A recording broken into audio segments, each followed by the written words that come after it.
Second press conference for this year's Weltklasse here in Zurich, and the Wanda Diamond League final today gets underway in the Sechser-Leutenplatz, which you can tell I've been practicing. And then tomorrow evening we'll be back here in the stadium in Letzigrund, and we're looking forward to 2 fantastic days of athletics. We think the weather is going to be good. We'll maybe have a word from the guys on that in just a second.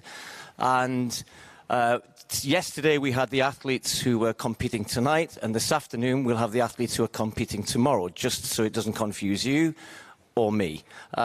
Gentlemen, welcome, Andreas Hediger and Christoph Joho, the 2 event organisers.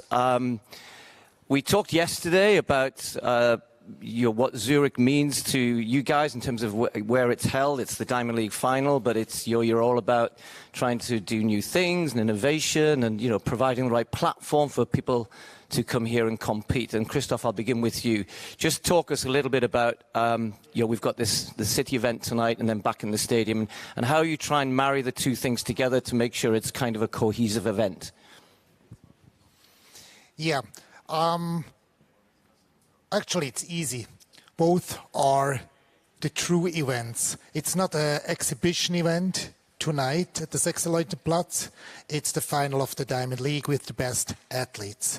And with live TV transmission, I think over 100 countries are live connected to tonight and also tomorrow. So it's the same standard wherever you go, city center or the Stadium Letzigrund.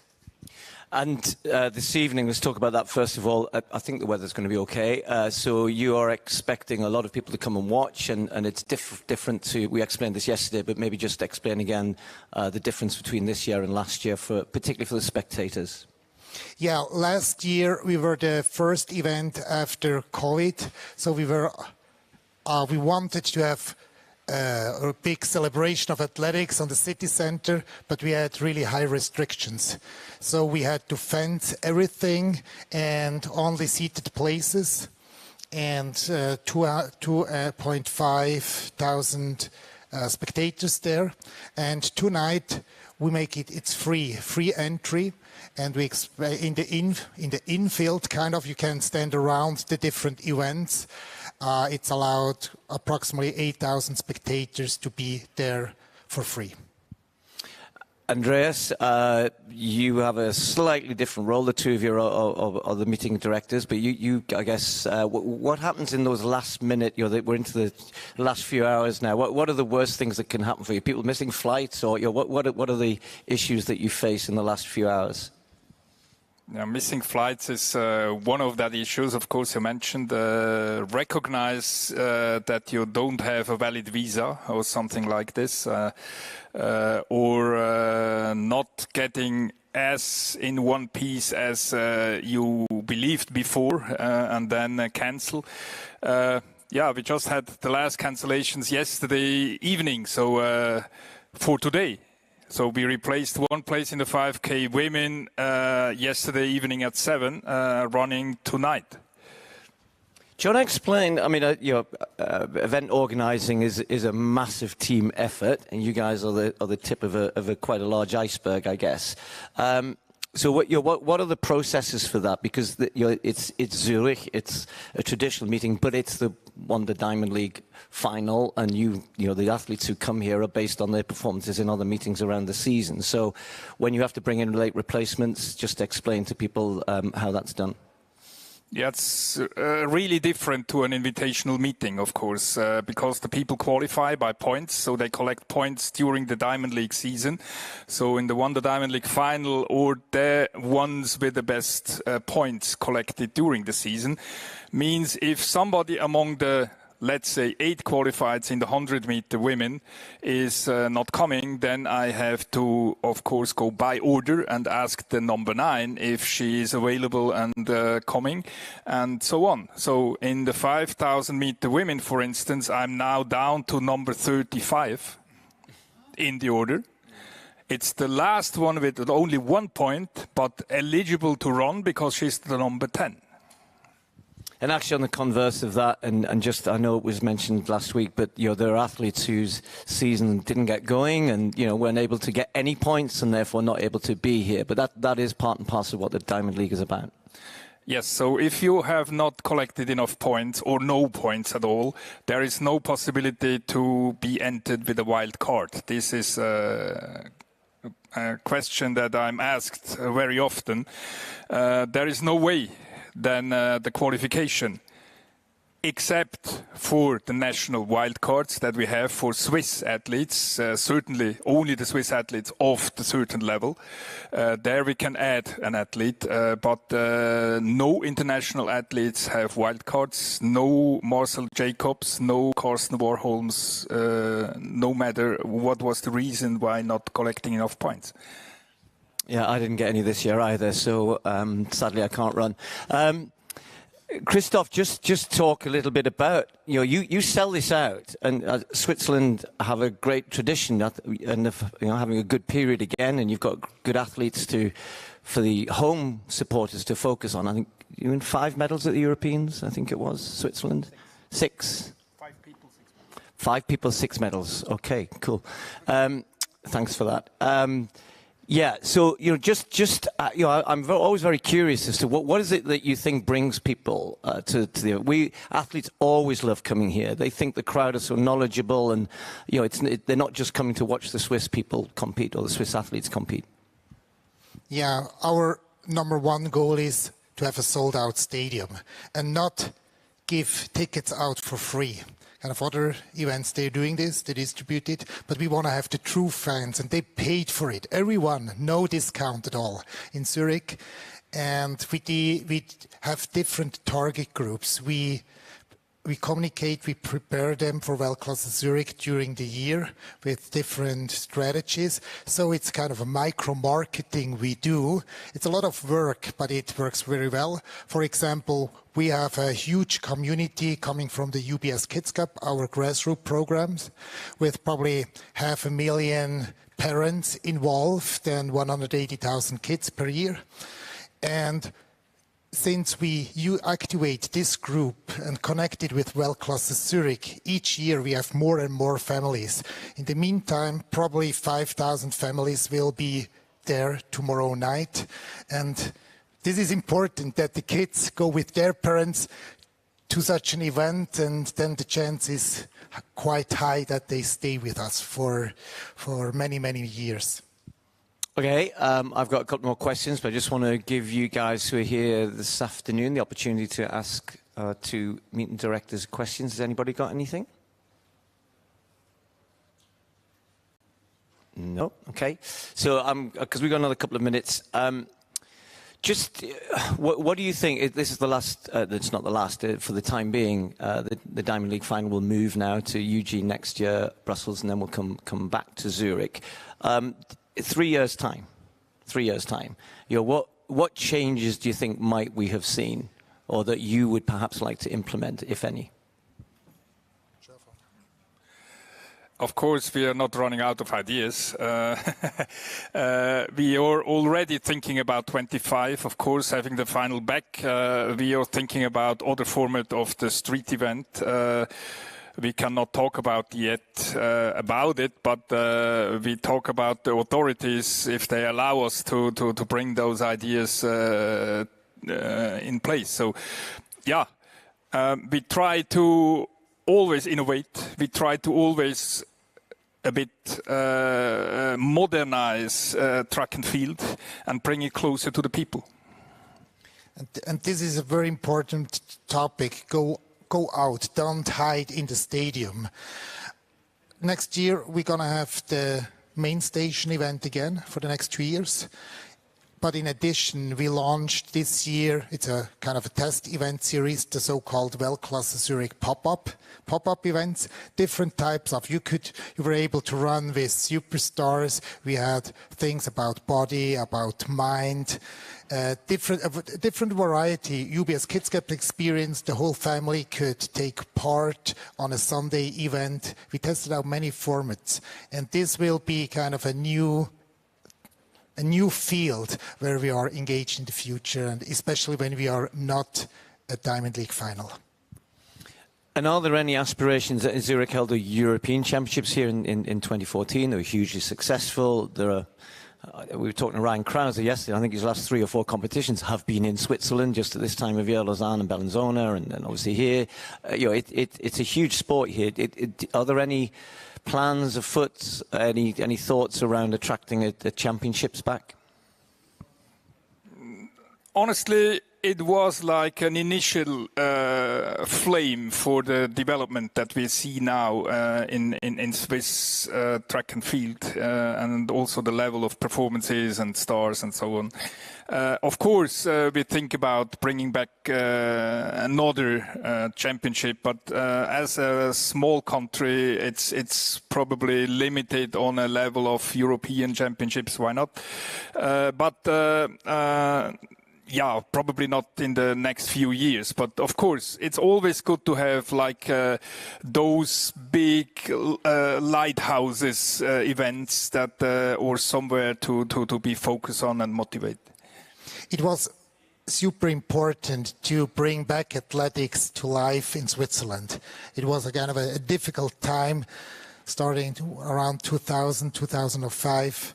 And it really helps, these European Championships. But now, together with Swiss Athletics, we are more focusing that we're going to have more world-class coaches in Switzerland. There are so many kids, they want to do track and field. However, there's a lack of professional coaches or just volunteers who are willing to be in a stadium, in a club, 2, 3, 4 times a week. And this is probably the biggest bottleneck. And so we focus our energy more on the back to make sure that also in the future we're going to have great Swiss athletes. Okay, that all sounds really exciting. I'm going to finish with a question. Do you actually get the chance tonight and tomorrow particularly to actually watch? Or are you just too busy? And if you do watch, what are you looking forward to? So, if everything goes smooth, we sit on the stands and watch and have some like presentations and sponsor speeches, whatever it is. But yes, if so, everything goes smooth. What I'm looking forward to, of course, is the Swiss athletes. But we have a great lineup in each and every discipline, and we are looking forward to welcoming 19 reigning Olympic champions, 21 reigning world champions, and 20 European champions from Munich. So we have a great lineup, and yeah, it's extremely difficult to pick out some of those, but it will be great. My goal is also to watch both events. Normally it works. Last year was a bit challenging at the Sechserleutenplatz. And what I'm really looking forward is about how the reaction from the audience will be. If there is this energy we strive for and world-class Zurich is famous for, in the city center, but also tomorrow night, I hope for a great, great celebration. I know the athletes had a long season and that the audience can really push them one more time to give their best. Well, I hope you do get a chance to watch. I do some event organising myself, and I know how stressful it can be. Let's hope you have a stress-less tonight and tomorrow. Let's hope it goes really well. I'm pretty sure it is. You guys are so good at organising. Thanks for being here, and have a great couple of days. Thank you very much. Thank you, Steve. Okay.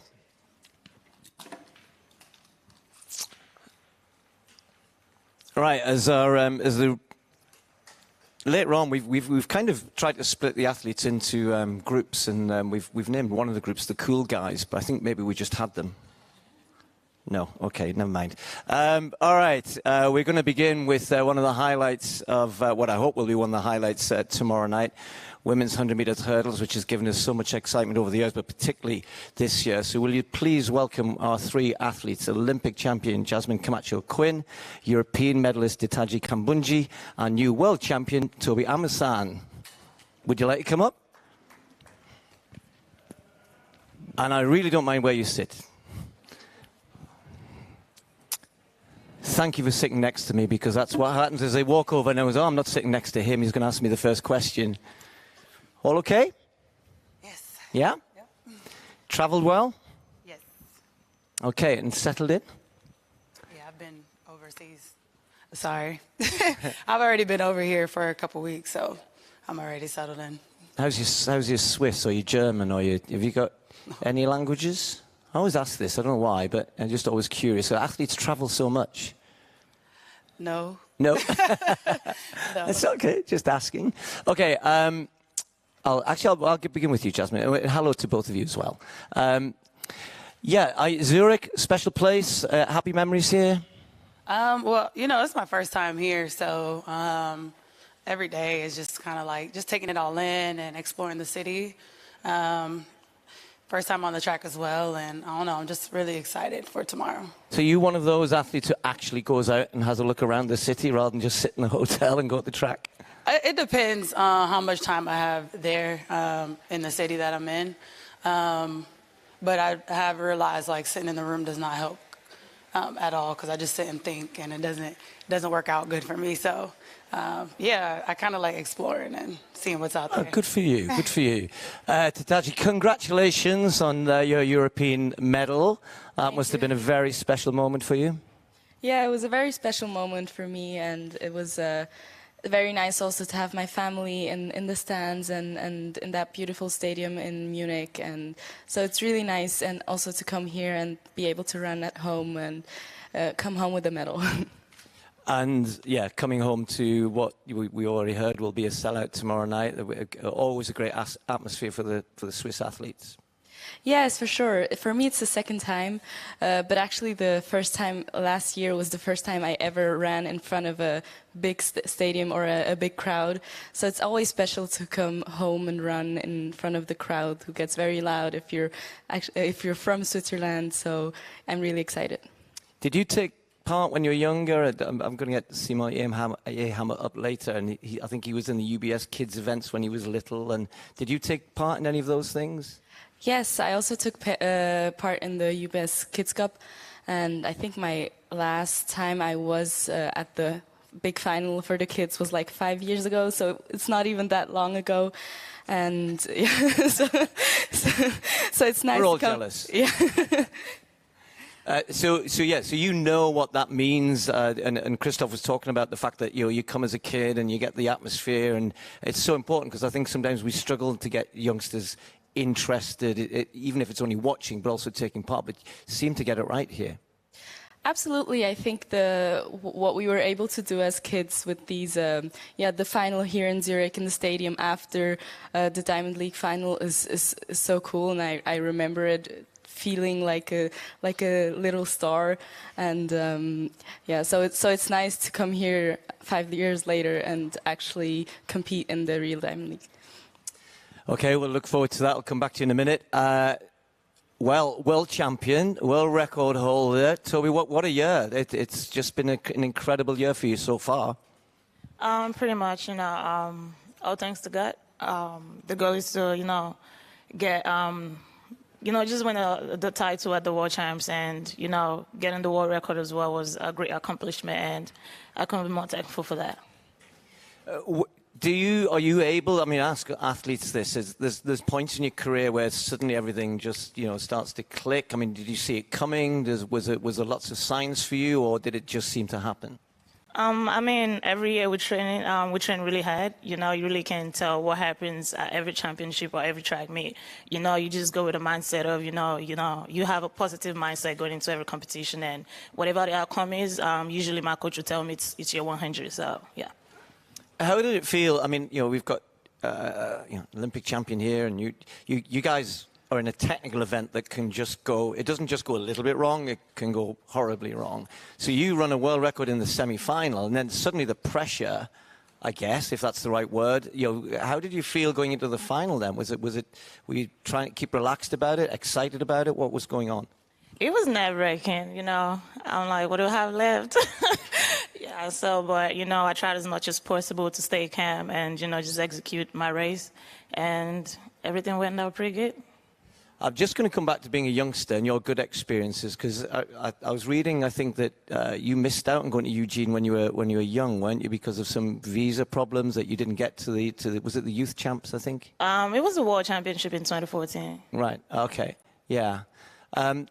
But your young career, kind of, sometimes I think when people have setbacks and your opportunities get missed for whatever reason, it usually makes people a bit stronger. The very fact you are here, and now a world champion, is because you're able to overcome those sort of things. Yeah, persistence and, dedication and, just knowing your goals and, things you want to work towards, was the driving force to what actually kept me going. And it's been one thing after another, Commonwealth Games as well in Birmingham. How was that experience? I was exhausted. I was this close to, saying I wasn't going to compete, but coach was like, it's okay, you got it. And, I just went there, I showed up for the country, showed up for myself, and I got the job done, and that was it. On that note, Jasmine, I'm going to ask, I was chatting to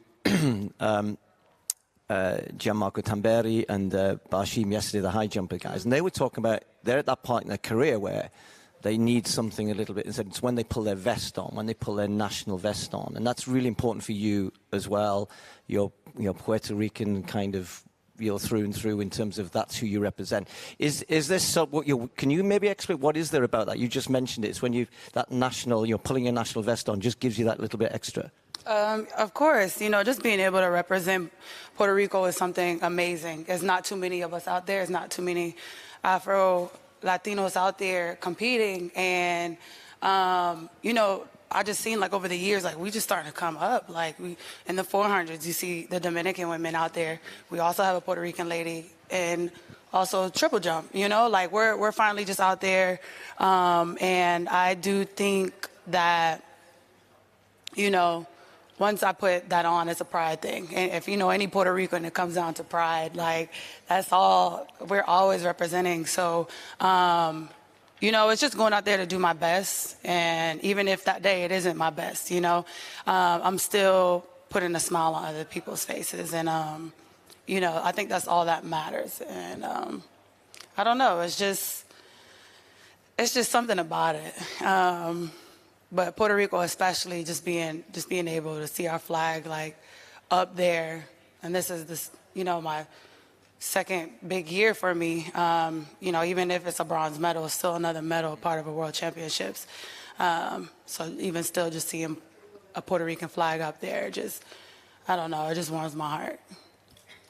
Okay, I'm going to come back to that maybe, but I just want to we've got a lot more people in the room today. Any questions from the floor for any of our three hurdlers? Well, very quiet today. We'll get them warmed up soon, I promise you. Just coming back to that then, you said about what's everybody's different in terms of the personality. You come third and you're very proud of that, but you would have loved to have won because you're Olympic champion. You win a medal at the European Championships. You're in a slightly different part of your career. So you go, wow, that's brilliant. We were chatting yesterday about when things don't go well. Mm-hmm. You go to a championships or you go somewhere it doesn't quite work out. How do you process that? Are you one of those who just move on, or do you take time to look at it?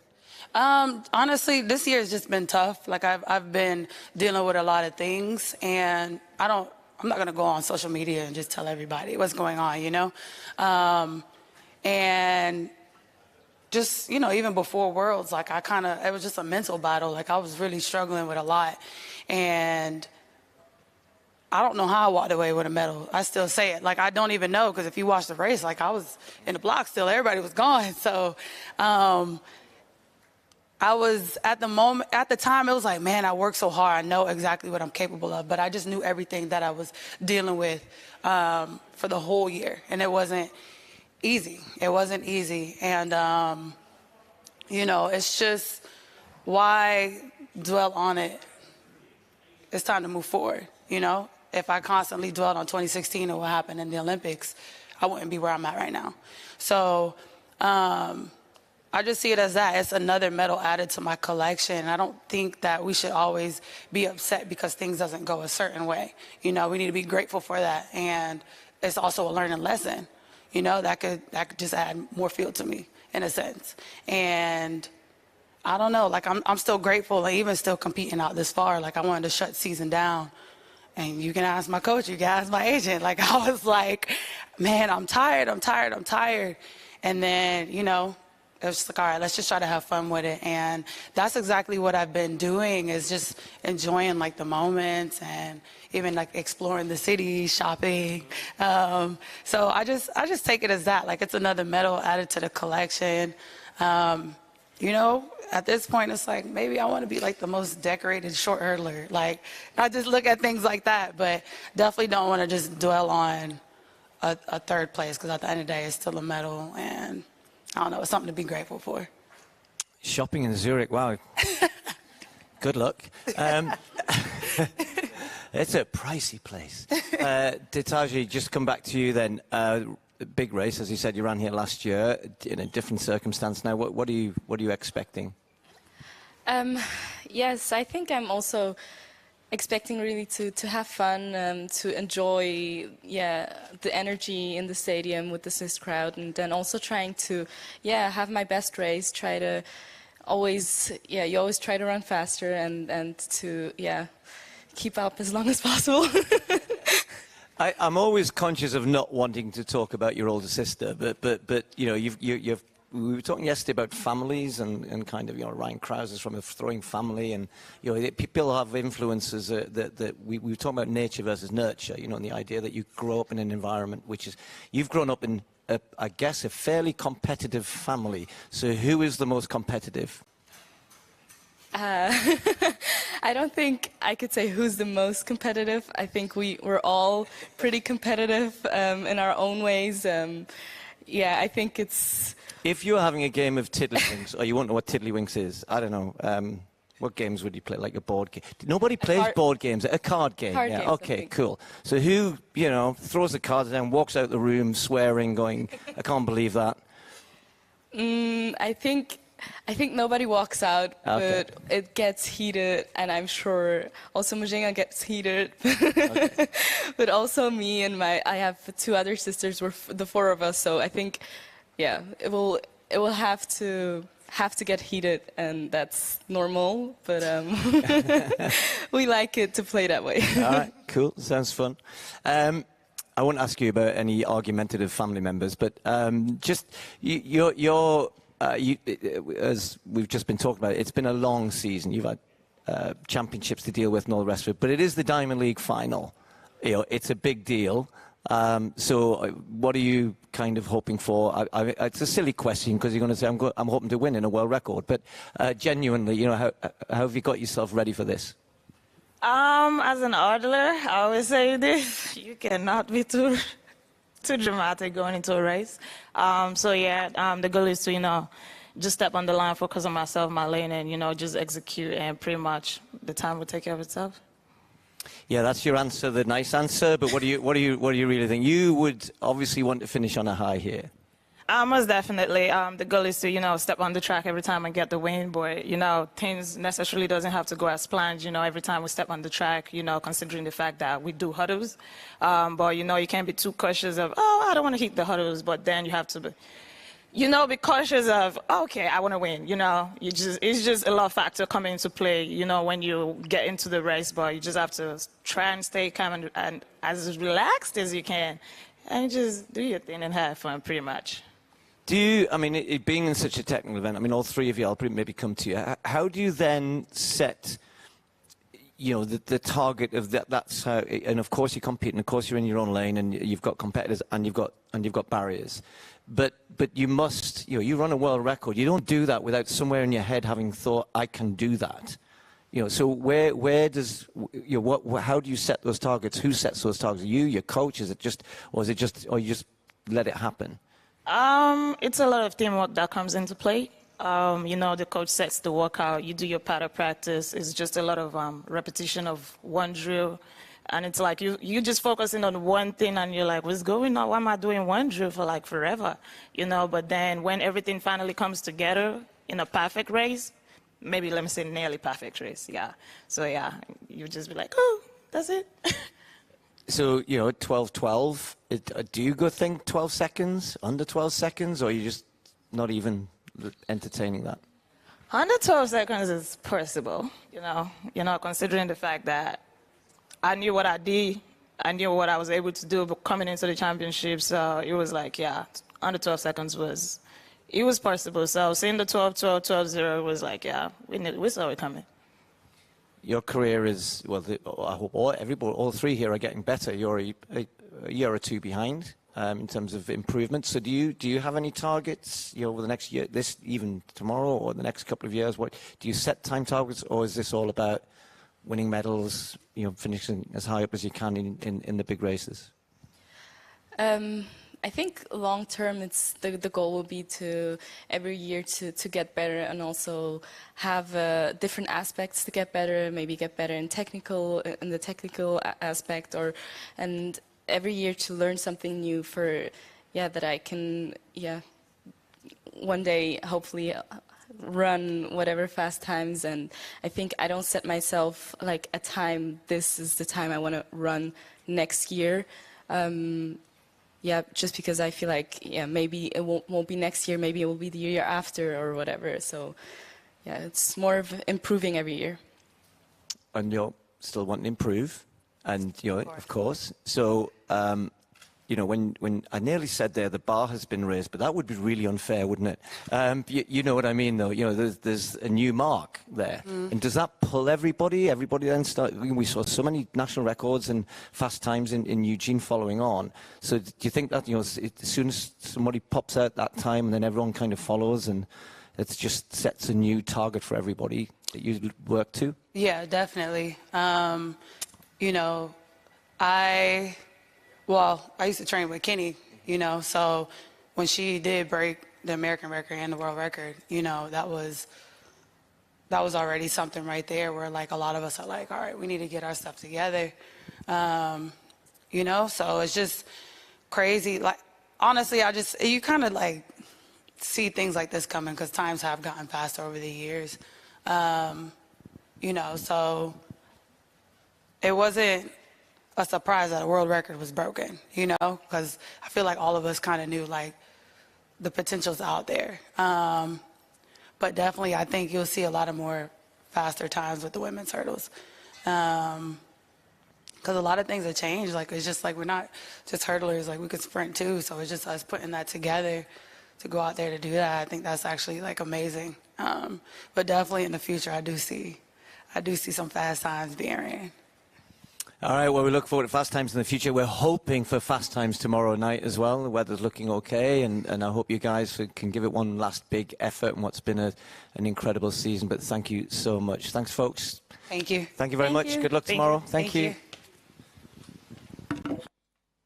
I think there may be some one-on-ones if they've been asked, and you'll be guided towards them. And we'll just take a minute or two before we get our next athletes up.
On, and we are now going to welcome, as I said, the builders, the cool guys. They'll have to be as good as Andreas and Christoph earlier on. Will you please welcome the world champion at 200 metres, Noah Lyles from the USA, and Simon Ehammer, one of Switzerland's big athletic stars. Gentlemen, come and join me. You don't get a round of applause here. They're a tough audience. I was noticing. That's better. It will be, yeah. Just if you, I think you have to sit down and then it works, something like that. I don't know. Does there you go. Oh yeah, you're right. It kind of does. There you go. Yeah, I was like, dang, that was kind of a rough entrance. Well, you got the first round of applause, I have to say. Shoot, it was like they weren't excited to interview us. Yeah, I know. Well, we'll find out. I kind of rushed and got showered because I just was at practice, so I had to rush to get here. Maybe I should have just went to eat. Oh, well, thanks for showering. That was nice of you. Good. Well, I haven't had a question yet from any of them, so I'm hoping you guys will get them warmed up. You have had, again, an incredible year, brilliant year. So it's been a long year, though. How are you feeling? Well, it's not as long as 2019 when I was in Europe for 3 months, but it's definitely been a long year. But I've enjoyed all of it. I don't feel like I've really gotten tired at the end of this year. Like I still feel springy, ready to go. Practice today was just like if I was getting ready for World Championships. Like I'm ready to run something fast either way. So I'm very excited because last year was not like that at all. Oh, I'm excited now already after that, yeah. 1931, I'm old enough to remember watching MJ run 1932 and go, oh my goodness. That's not what I said at the time, but something like that anyway. Does that feel like something that, I know there's another step to go, and you'll be thinking about that as well, but that was for an American sprinter, that was a huge moment. Yeah, it was definitely a huge moment. I remember there's two stories that are kind of significant to that time, and it's being at Tokyo, and I remember getting lane 3, and I was like, well, if Michael Johnson can break the world record and set the American record in lane 3, then gosh darn it, I can too. And that was hard. I don't know how he did that. And then I remember when I ran my first 1950 back in Lausanne, and I was like, shoot, I just ran my butt off trying to get to 1950. How the heck did Michael Johnson get all the way to 1930? And I was like, you know what? I can't even think about that right now. Baby steps. Right now, I'm just going to celebrate the 19.5. Well, I'm going to come back to your performances, but in talking of records, and I start to look. I'm not even going to mention. I don't know how many personal bests you've broken this year in all of your events, and you're competing in the long jump tomorrow. What an incredible season you've had, across the board. Not obviously, you didn't win the gold medal in European Champs. I know you would have loved to, but again, it was another big personal best, another national record. It's just been a sensational 2022 for you. Yeah, it was a crazy year for me. Hopefully tomorrow even better. After last year with no Olympics for me, it was hard, and I had a lot of motivation to do it better this year. And yeah, it was crazy to jump early this season, 8:45. It's what I didn't expect to jump so long. I knew I can jump around 8:30. Now I have a personal best over 8:40. So it's nice to have one event which I'm so strong and have the privilege to compete against the specialists. And yeah, hopefully I can show the Swiss crowd tomorrow what I can.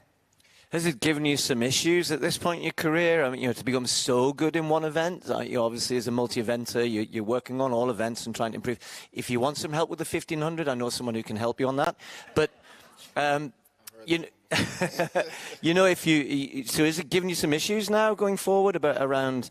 I think of sort of Daphne Skippers, and she suddenly became world class at 200 meters and started out as a multi-eventer and then stuck with it with her sprinting. No, for me it's clear I will be a decathlete for many years more, because I have so much point lost in the throws and in the run. So when I get a little bit strong in the throws, I have 200, 300 points more without be faster in the 100 meter or jump further in the long jump. And I didn't work pretty hard in the long jump to jump this result. So hopefully when I train the same things like the last few years. I will jump from year to year further than 8:45. No, with you it's a little bit different. I mean, you've concentrated very much on the 2 this year, but another good run at 100 just recently. But you've how do you see that going forward for you? Is it do you want to go at the champs, concentrate on the 2, or will we see you double up? Oh no, I'm definitely planning on doubling. To be honest, the only reason I really focused on the 2 this year was because a wise old man came by to our track and told me that my start was trash. So we went and... You naming any names? Ralph Mann. Okay, cool. And we focused extremely on the start. And I went to my coach and I was like, let's focus on the start in a comfortable race.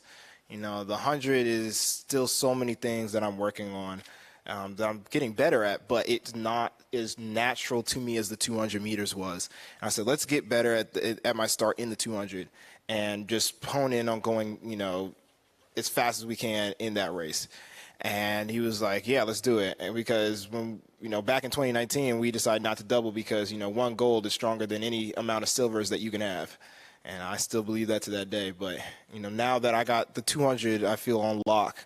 It's like, okay, let's transfer that start that I got in the 200 and put it to the 100, and I've been seeing a lot of good progression. So to be honest, I expect to come out with 3 gold medals next year. All right, good. Good luck with the relay. Thank you. Does that change your? I mean, apart from the start, I mean, how does it change your the rest of your workouts, or what your focus is in training, or is it just I'm training to be fast and I'm working on my start, and that's going to mean I can be good at both events? Or do you have to change something? No, training doesn't really change all that much. It's more how you dissect what you're doing. When people say, "Oh, I'm working on my start," that's probably meaning that they're focusing specifically on a certain part. So, say you might have somebody who's very strong and ballistic, but they will make very rapid steps. And too many rapid steps leads to you going nowhere. But on the opposite, too many long steps leads you to getting left behind.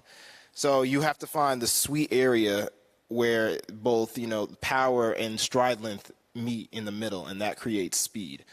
So I believe that anybody who's really working on a Spartan is always trying to find the balance between those two. And do you take? I mean, the guys who were up here before and a little bit yesterday. We are in an era of a lot of records, a lot of world records and things. People are pushing the barriers or the bar ever higher. Do you look at what's coming behind as well? I don't mean in a particular race, but over the next 2-3 years with the World Juniors, we've seen some incredibly fast guys around at the moment. They're going to get better over the next 2-3 years. Do you look at that as well? Think, where do I need to get to? I only focus on myself. Of course, looking at everybody else is nice and fun, but in this world of track and field and the sprints, I see myself as leading the way. And I stepped into the 200 and I, watched a vacuum, and I decided, I'm gonna fill this vacuum. Before that, you'd have maybe people who come in for 1 year and they'd be the dominant, but after that, somebody else would fix it. And I'm like, no, I'm gonna make sure that I'm going to be here as long as I'm on the track. It's going to be always me. And saying that, that means I got to work just as hard, and put all my energy and my sacrifices into getting better and making sure that I'm consistent, because consistency breeds championships. It does.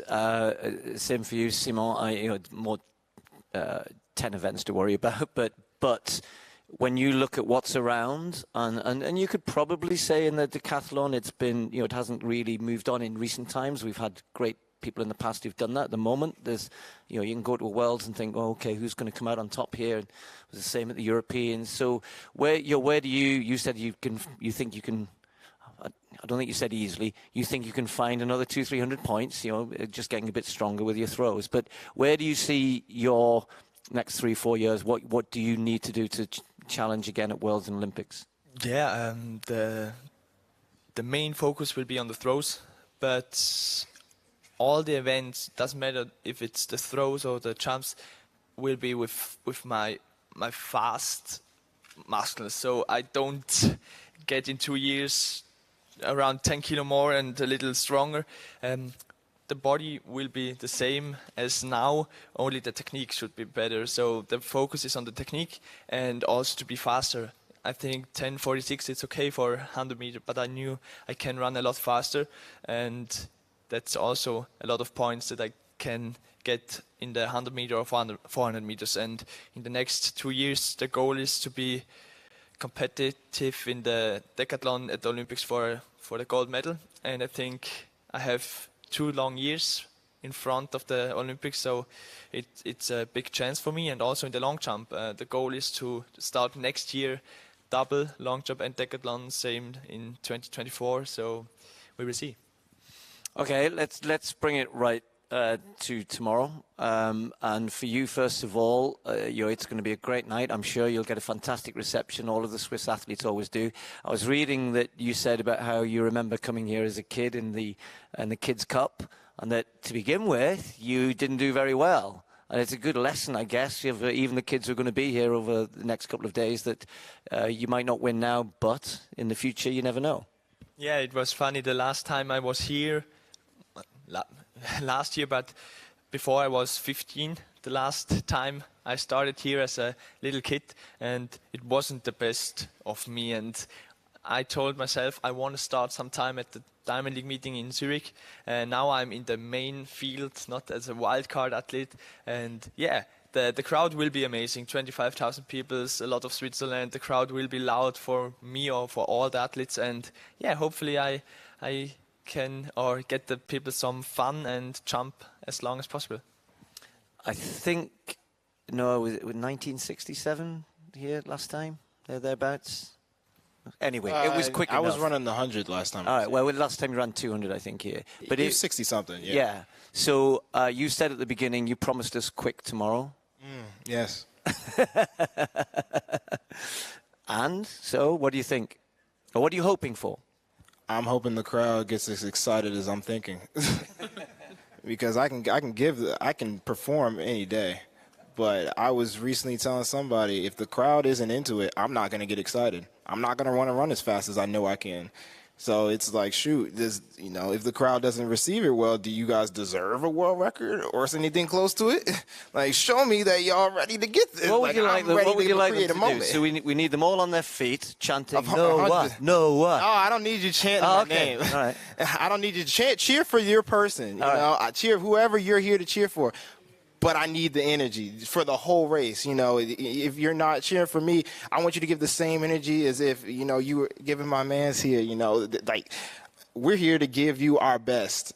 And I promise you, if you give us your best, we'll give that right back to you. Well, they're normally pretty loud here, so I hope they listen to you. I'm just going to throw it open. Has anybody got any questions? Yeah, first hand up. Well done. Hi, good evening. Olive McNaughton from Jamaica. Noel, you said that breaking Michael Johnson's world American record was hard. So I didn't say it was hard. You said running out of lane 3. Running out of lane 3 is very hard. Okay, so what's your motivation? Is it going after Usain Bolt's world record, greater motivation, or running the 3 events and getting the gold? In everything that I do, I have a desire to be the best. In track and field, I have a desire to run fast, but I also have a desire to do something that nobody else has done. Of course, running the world record, everybody wants to do that, but I don't want to run the world record. I want to obliterate world records. I want to be able to be as good as I can in every event. And then after that, I want to make sure that the sport does well, that we are, seeing that we are, go out there and people are like, oh, that's, no, Lyles, he's such and such, he's this fast, but he also does this and this and this. And when, athletes, go out to track meets, they're known not just in Europe, but around the world because we are world athletes, and I want to continue to be that person who's always going to push the boundary because the way that I think is not, on a level of let me get to the horizon. It's I want to see behind the horizon.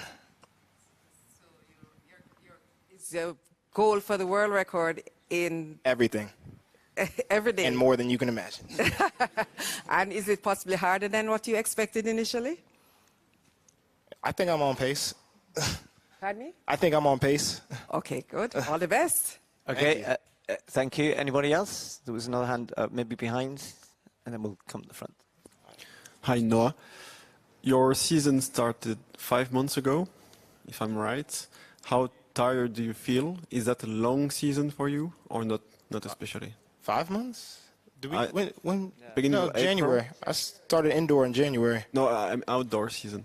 Shoot, you don't want to tax on all that indoor work I did? I got 3 PRs in indoor. I had to go against Christian Coleman, Marvin Brazier, free Trayvon Bromell in my first indoor meet. We ain't going to put that on? Like, that was a lot of work.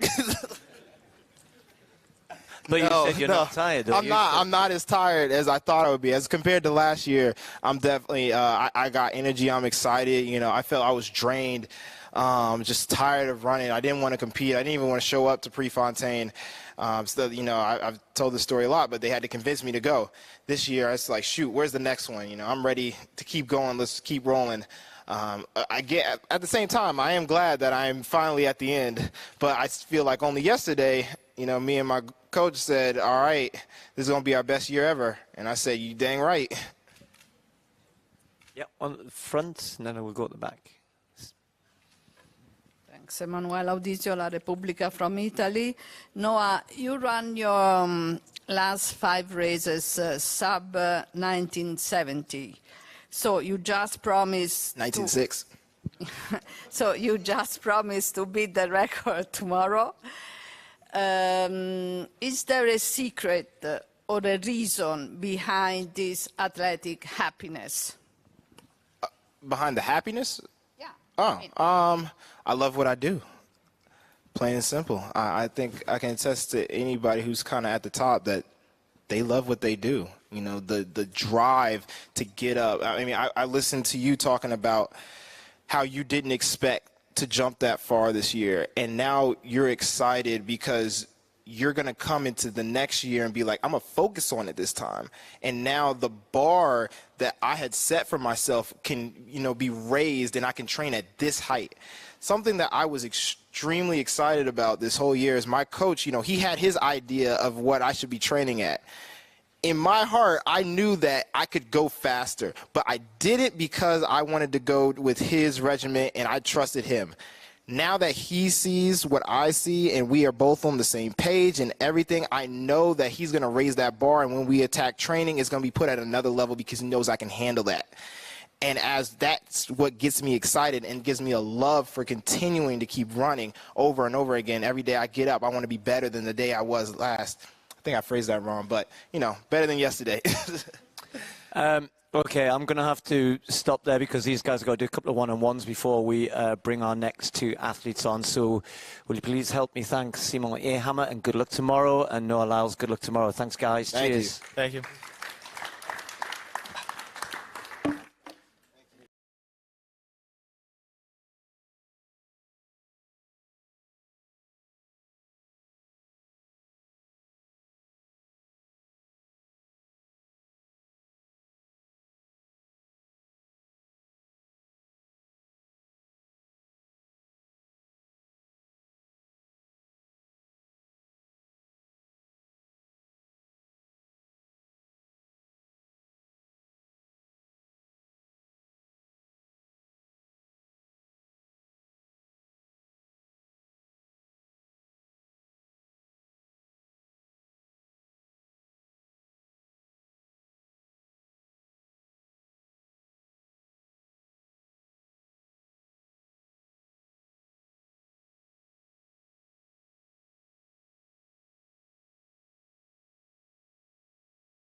The guys, we had a minute or two ago. Will you please welcome our queens of jumping, Malaika Mihambo and Yulimar Rojas. Welcome. Oh, good. Thank you. A round of applause. Thank you very much. Yeah. Guten Tag, wie geht's? Good? Yeah? And hola. That's all I have in Spanish. Okay? No, that's all. That's all. I can do a little bit of German, but we are sticking with English, so thank you. Malaika, I'll begin with you. This is we've been talking to athletes about it. It's always been a challenging there this year after things getting moved from last year. But for you, when you look back, it's not quite finished. But as you look back on 2022, hasn't quite given you everything you wanted. I know in Munich would have been lovely to have won the gold medal there, but it's been a good year. Yeah, definitely. It was a good year, especially in the out there season. It took some time to put the pieces together, and what we worked on in winter was on speed and acceleration, and it worked out, but was not perfect. So the outdoor season gave me time to match it and work with it. And in Eugene, I felt quite good. And well, yeah, sure. Then I got COVID, and it was a bit different than I hoped for. But still, I feel, like I'm in a good shape, like similar to 2019 in Doha. So I'm really happy with the year. And still some energy for Zurich, for the Diamond League final? Yeah, definitely, because I know it's also going to be my last competition for this year. So I'm really excited, and hope to have a good performance, and so that I can go into off season with a really, really, really good feeling. All right, we'll come back to that at the end of the season. Yulimar will have a translator for you if we get the microphone. You might not have been listening to the guys before. We've been talking a lot yesterday and today. We're in a time of lots of world records. You've delivered one or two, and how athletes think about what is possible. What is making people do this. So what do you think for you in the triple jump, what is still possible? Que estamos en un momento que se ven muchos récords mundiales y te preguntas lo que quieres que es posible para ti y ¿qué crees que puedes hacer en términos de récords mundiales, que es lo objetivo? ¿Este año? Sí. Bueno, en tu carrera. Well, yeah, like going not just tomorrow. If you break a world record tomorrow, fantastic. But like what we were talking about, could Tobi Amusan was maybe under 12 seconds for 100 hurdles. For you, people say 16 meters. What do you think? Sí, que crees que puedes hacer 16 metros. Como por ejemplo hablaban de Tobi, que puede bajar de los 12 en las vallas. Okay. Bueno. Sí, ahorita estamos en un momento bastante importante del atletismo. Está Mondo, Noah y muchos atletas que están dejando muy buenos registros y eso me motiva a mí a seguir trabajando. Es un año muy fructuoso para mí en competencias, en medallas, en récord del mundo y creo que es posible, trabajando, es posible para mí alcanzar lo que deseo, que es los 16 metros, pero es cuestión de tiempo. Siento que estoy preparada, pero se trata de esperar el momento ideal para concretarlo. Indeed, it's a very important time at the moment for athletics. We're seeing lots of athletes doing really good results. I believe that with time and with work, I can achieve what my goal is, which is to get that 60 meter mark. And Malaika might not want the answer here, but what about the long jump? Are you looking to maybe do more of that? Con la longitud, mejor que Malaika no lo quiere saber, pero ¿tú crees que vas a hacer un poquito más de longitud? Wow. Bueno, yo amo el salto de longitud. Malaika es increíble. Es un placer para mí estar aquí al lado de ella y poder comentar un poco del salto. Tengo aspiraciones, tengo propósitos para el salto de longitud. Me gustaría ir a una gran competencia. Me gustaría ir a un gran campeonato y estar en una final del salto de longitud, poder competir con Malaika, poder competir con Ivana, poder competir con muchas atletas que están en el top. Y de verdad que yo soy una atleta muy ambiciosa, me gustan los retos y para mí el salto de longitud es un reto, es para mí un honor, un placer hacerlo. Y yo creo que el año que viene puede ser un año muy importante para poder hacer un poco de salto de longitud. Well, first of all, it's a pleasure to be here next to Malaika. I really aspire to do more of the long jump in the future. My goal is to be able to take part in a final at a major championships and to be able to compete next to Malaika, to Ivana. The long jump for me, it's a challenge, and I like challenges. So it's an honor and a pleasure to be able to do that maybe next year. Okay, we look forward to that. I maybe you not, but yeah, it's okay.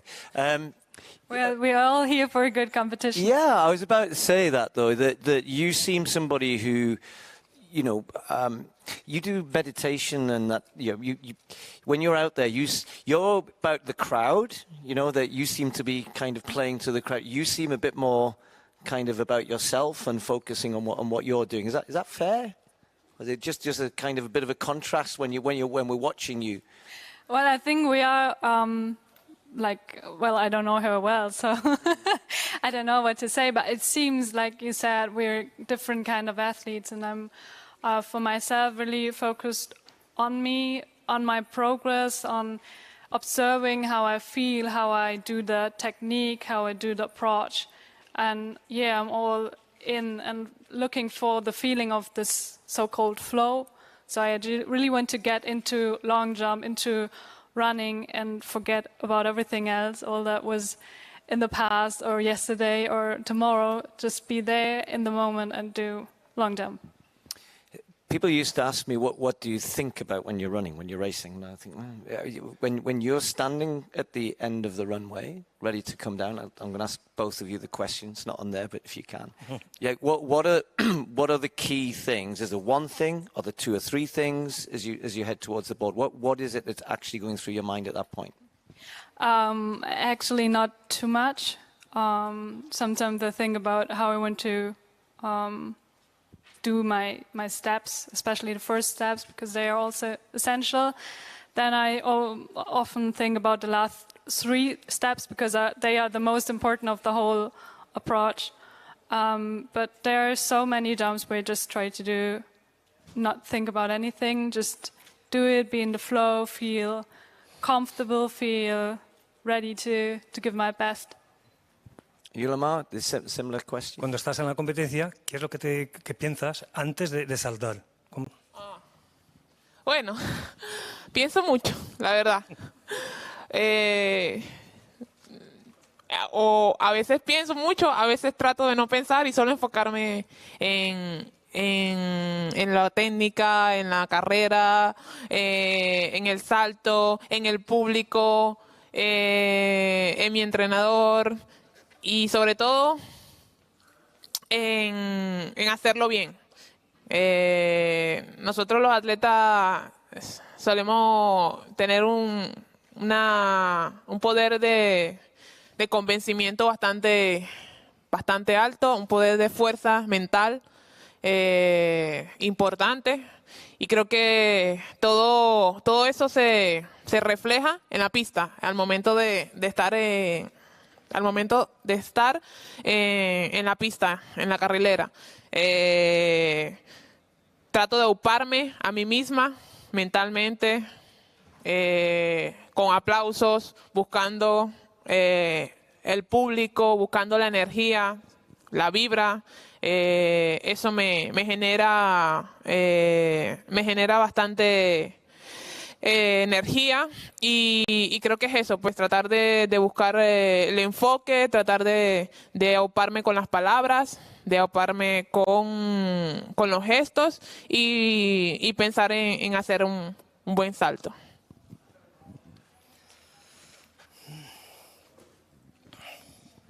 Well, a lot. She's thinking about a lot. Yeah, she's thinking about a lot, and other times she's trying not to think too much, overthinking. So you can control sleep. So I try to concentrate on my technique, on my coach, on the public, on the actually steps, on the jumps. So as athletes, we really have that mental strength that we can dedicate to ourselves and to think about what we're going to do. So what she tries to do is to get that energy from the crowd, try to replicate what she's going to do on the track. So take all that energy and trying that mental strength that she has to focus on the right words to say to herself so that she can always do the best that she can. Okay. I might come back to that. I'm just going to give the people in the room a chance to ask a couple of questions. Got one at the back to start with. Una para Yulimar. Hola Yulimar, durante la preparación de cada uno de tus saltos, ¿te vemos hablando contigo misma? O quizás es cantar, no lo sé. ¿Cuál es lo que te estás diciendo? Can you just translate the question first and then we'll get you. Yeah, so it's when we see her like getting ready for a jump, we see herself talking to herself a lot, sometimes even singing. So he was asking what exactly is she saying to herself. So. Hablo mucho, o sea, tengo una rutina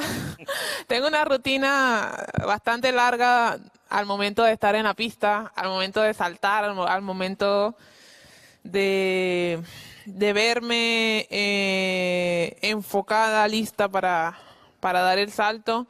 Digo muchas palabras, vamos, es ahora el momento, es el momento. Es el salto, no sé, digo muchas cosas, pero sobre todo trato de enfocar toda esa energía, toda esa fuerza, esa adrenalina en ese preciso momento. Trato de buscar algunos factores, algunos argumentos que me permitan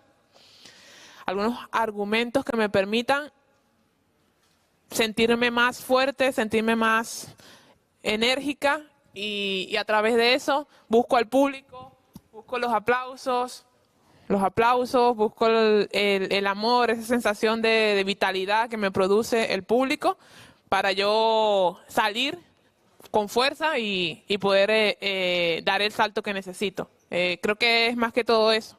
Busco mi interior también, mi paz interior, mi fuerza interior. Y es lo que trato de enfocar a los que me ven, al público, a las atletas, a las que tengo a mi lado y sobre todo a todos los que me ven en las cámaras fuera. So my routine is quite long, and again, I do talk a lot, so I try to visualize what I'm going to be ready to do. So I say things to myself like, let's go, the time is now. So I try to direct that energy, that strength, that adrenaline for that precise moment. She tries to concentrate on the things that make her feel much stronger. And one of those things is actually the crowd, not just the ones who are watching her on the stadium, but also the ones that she knows are watching at home, but also the family, all the people that support her. Yeah, that was it. Any others? Jess. Hi, I'm Jess from World Athletics. You've both spoken about obviously being passionate about our world and looking after it and sustainability and things.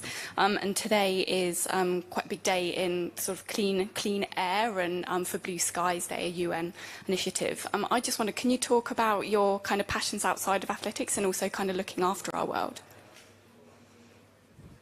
So me first? Okay. Well, I have a lot of passions besides the track. Well, for sure, I love music.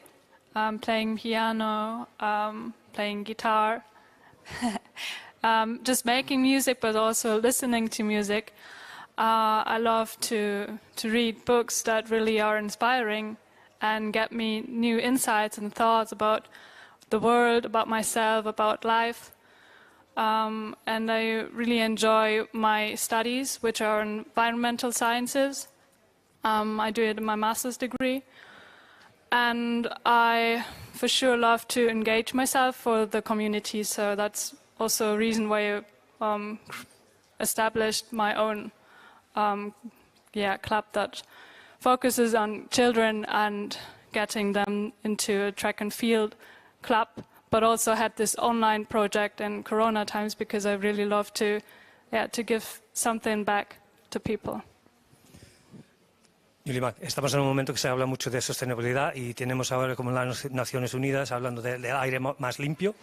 Y la pregunta es ¿qué te gusta hacer cuando estás haciendo atletismo y te gusta hacer para cuidar del planeta? ¿Qué me gusta hacer cuando Cuando estás practicando atletismo en tu vida personal, para divertirte, por ejemplo. Yo creo que como atleta nuestra mayor parte del tiempo la tenemos enfocada al deporte, pues, ¿sabes? Pero no cabe duda que es importante el tema del planeta, los cuidados y todo eso. Trato de divertirme, de salir, de salir un poco también a veces de la rutina del atletismo, que es mi vida, es todo, pero a veces es importante desenfocar para enfocarnos nuevamente. Si es verdad que el reciclaje es algo importante, yo trato de hacerlo en casa. A veces no soy muy buena, a veces no lo controlo bien, pero para mí eso creo que es importantísimo para cuidar el medio ambiente y interesante sobre todo. Lo trato de hacer, lo trato de buscar, de encontrar, de lograr sumar al medio ambiente y bueno, y tratar de que las personas también se lo tengan presente y traten de ayudar de alguna u otra forma. Creo que más que todo eso. As an athlete, I'm really connected. As athletes in general, we're really connected to sports, so it's not always easy to go away from it. But she tries to go out and to have fun, or to unwind a bit, so she can refocus back into the next season.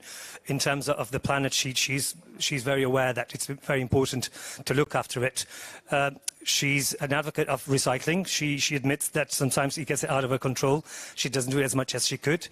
But she also tries that other people around her are aware of it, and that she tries to raise awareness of the importance of recycling, but not just recycling, but other ways of protecting the planet. Okay, cool. I'm going to finish off with one question, because I know that I think you like travel as well as one of your, and you said this autumn you're thinking of going to South America, was that correct? Yes.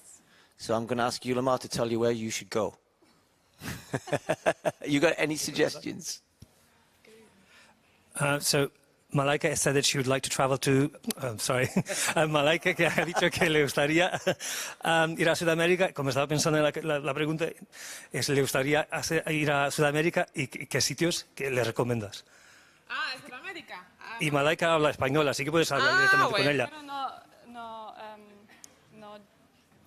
dije algo sobre Perú. No. En general. Ok.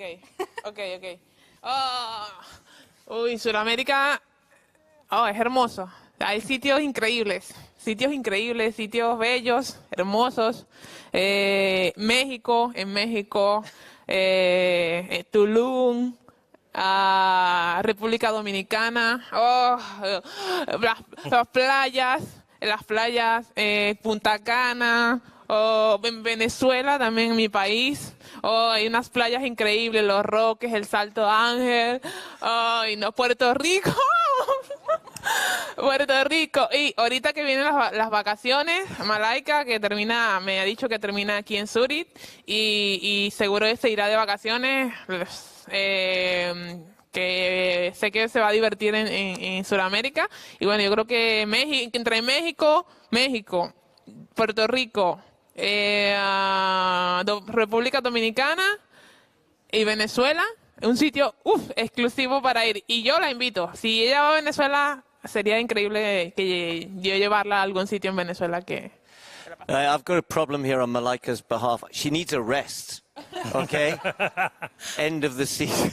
And I don't have that much time. It sounds like a 4-month trip or so. Yeah, so Yulimar was saying that it's South America, so many beautiful places, big places with a lot of history. She mentioned, I think we all got what she was saying about Puerto Rico, Venezuela, Dominican Republic, Mexico. So between all four of them, she could go and visit, especially the beaches.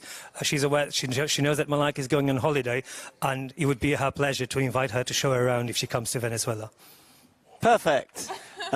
Anyway, enjoy your holiday wherever you go, and when you go, it sounds like you've got a great tour guide if you need one.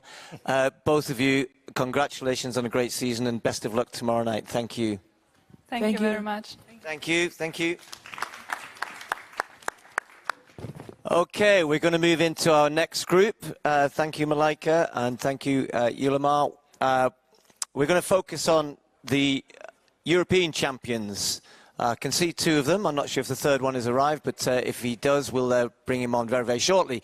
Sandra Perkovic and Femke Ball. And is Jakob there? There he is. He's disguised as one of the Zurich helpers in a same colour T-shirt, but that's okay. Jakob Ingebrigtsen. Welcome, folks. Our European champions, amongst other things, of course.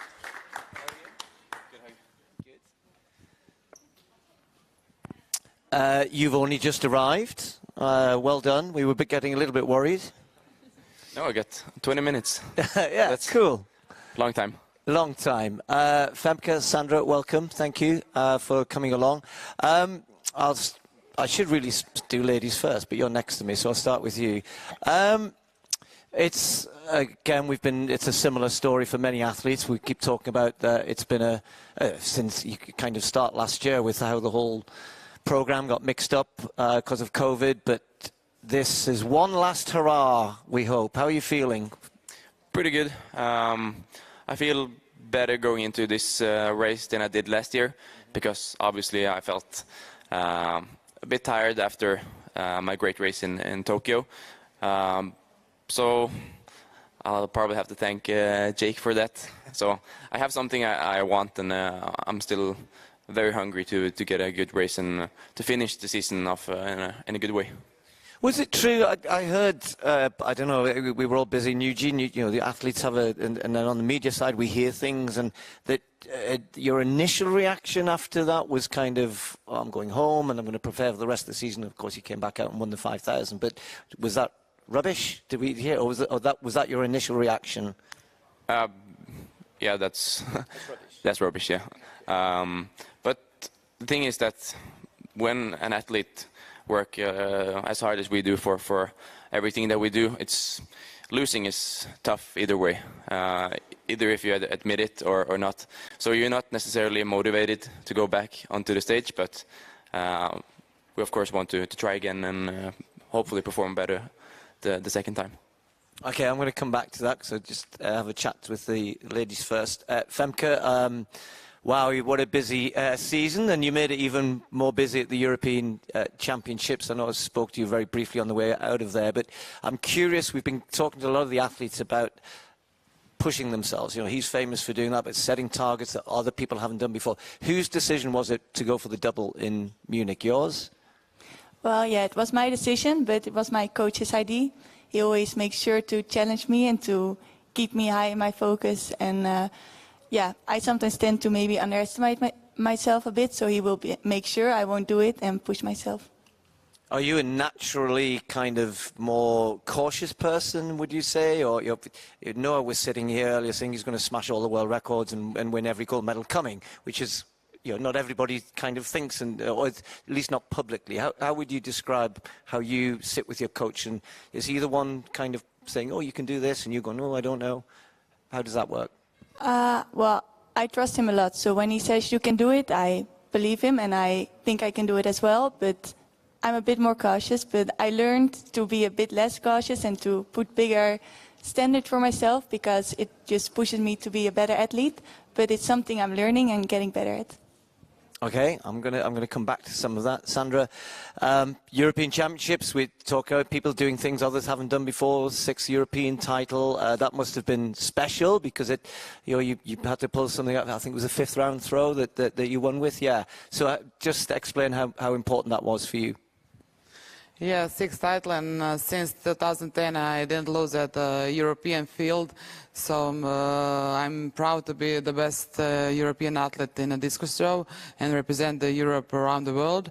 And also it was very special for me first time when I was doing that in Berlin 2018 when I was take my 5th title, and with that title become the first person who ever managed to win the 5 goals in a row, and also on a German soil. And now we are back in Munich, and my biggest opponent are from Germany, and she was leading, Christine Pudens was leading till the 5th round, and then I take that gold, and the crowd was amazing, and I was really enjoying it because Germany is one of the countries when you are, if you are not from that German teams, they always will support you and give you power, and they did it that day, and I was so thankful for them, and I was really enjoying and celebrating with them my 6th goal. What is it you do? We were talking yesterday with Tambert in Barshim, and they were saying about how Barshim in particular, saying he needs the big competitions to really get the best out of himself now. He's learned, said when he was younger, like these two, run everything, win everything, you know, and then as you get a bit older, you have to pick and choose a little bit more. But you still can rise to the occasion. So when you're stepping in to the circle in the 5th round, you know you need something. What do you tap into? What is it you... Was it the crowd, the occasion, experience? I think everything mixed together because I'm on this scene for a long time, and only the big competitions can make the true me because I love to compete on the meets, and of course the Diamond League is one of the World Series of meetings, and only the best can come here and compete, especially in the final. But when I came to the European World Olympics, I represent my country, my Croatia, which I love the most. So I want to make the old people in Croatia proud, and me and my coach, before every competition, before every major competition, we are giving more than 100% to be the best. And usually I know in which form I'm coming to the major championship, and I'm not afraid of anybody when I'm healthy and when I know I'm well prepared. And in Munich, I think the problem why I didn't do that distance in the 1st round because I know I was good, maybe too good, so I was a little afraid to show that to myself. I didn't want to have the fault throws or something like that and have problems to reach the best 8 and blah, blah, blah, because, you know, discus throws sometimes not happen. But I just want to make sure, and then I become a little sleepy, and I know you cannot fight with against the Germans. If you are sleepy, you need to be on the top, and I did it because Christine Pudens is an Olympic silver medalist from Tokyo last year, so it was very hard to beat her, and I'm glad that I did it, and I'm glad that I won my 6th title, and I'm glad that she's young, that she's even younger than me, so we are going to competing each other for the next few years, for sure. All right, we look forward to that. Talking about competing against, great, the best have been. Femke, you've got a couple of them. You've got Dilella's here tomorrow as well. I've been chatting to a couple of the other athletes. He's similar as well. You know, you've run quick at 400 now. You know, and you've got Sydney still obviously setting world records, and you're still improving, but she seems to be improving. So you know, is the 400 going to be a little bit of an option going forward for you? Will we see you race them a little bit more, maybe on the Diamond League circuit elsewhere, in championships, perhaps? Well, it's pretty hard to combine the 4 and the 4 hurdles because with my rhythm, it's completely different, and it was really a big challenge because of that. And maybe at Europeans it looked like it was easy because I ran a great time, but it's really hard to switch during the season for me. So indoors, when I do indoors, of course I run 400 flat, but I love the hurdles, and I love to see how Sydney's breaking new barriers. Now we can go faster than we ever thought we could go. So to be honest, I love my hurdles, and you will see me at the hurdles, I think, almost every year, the most part of the year. All right, we keep looking forward to that. For you, Jakob, you've got this incredible ability, 1,500 and 5,000 when you go into the championships, and there are some changes with the schedules going forward. And it's terrible for me. You shouldn't make sure how you answer this correctly. So, which is your favourite event of the two? 1,500. There you go. You see, you're a smart guy. Smart guy. But is it an easy? Are you able to switch between the two? You're in a championships. How difficult is that? It's fairly easy because my main training is endurance. So of course, racing the 5K is more relaxed because I can just focus on running and saving energy towards the last couple of laps. But the 1,500 is more complex, and it's just a lot different, and for me it sticks out as an event that's exciting for me to participate in. But again, for me it's equally good competition in both because of the world level rising. But for me I like to participate in more things if I can. But I will always, for now at least, focus on the 1,500 first, and then if I'm able to do something more, I will try to do that. You're still very young, but have been competing at the highest level for a good few years now already. I mean, do you look beyond the 1,500 and 5,000 at all, or are you one of those that just stays in the this year, next year type of thing, or is there any part of you looks beyond that? Yes, and I see myself try to run a fast marathon, but I don't see myself, trying for... Why on earth do you think about that? No, because I enjoy running, and I love the sport, and I love watching different events, watching competitions, and most of all watching great achievements. And I see people in Tokyo or in the World Championship or just in a regular race run fast in a marathon or whatever. So I usually think I would like to do that as well. But I think training for the marathon is not something that I want. But I have to try it. I'm hesitating to ask more questions about that. Just for the time being, has anybody out there got any questions for our three European champions amongst all the other titles they have? Jess? Jakob, just kind of to follow on from that then, as well as a World Championships in track and field next year, we've also got a World Cross Country Championships and also the inaugural Road Running Championships in Riga. Have you kind of looked that far ahead? Are those in your sights as well to take on more than one major competition next year? In my head, I'm always 3, 4, 5, 6 years ahead. Not necessarily in training, but especially for records or at least championships. But the thing that I enjoy the most with the 1,500 is that it's not that exhausting because it's only 3.5 minutes. And that's my biggest issue planning different races, because if there's a tough cross country, I'm definitely not going to compete in that because that's just awful. But if I see that there's a chance of me performing well, because of course I can do good in a 10K if there's a good course, I'll try to, or at least consider that. But mostly where I feel like I can perform 100%, and that's not in hilly races. Let me ask the two. I'll come back to questions on the floor. I'm sure as to do 400 meter hurdles, you must do some endurance. What do you have a dream of running the 800 like he's talking about the marathon? No, not at all. What are the kind of the longest things you do in terms of in your winter work? Or 20-minute run as warm-up, and then some 600s. That's a lot. I don't like it. But you would like to have a sub 2 minute 800? No. No. Okay. Sandra, I hesitate to ask you this, but no, I'm not throwing javelin next year. Some people talk about the kind of this idea that we've had athletes up already yesterday and today, but it's fascinating because it's a thread through all of you. It's about that. It's not beating the competition. It's yourself, isn't it? It's what you think you can do, what you think you are capable of, or finding that out, isn't it?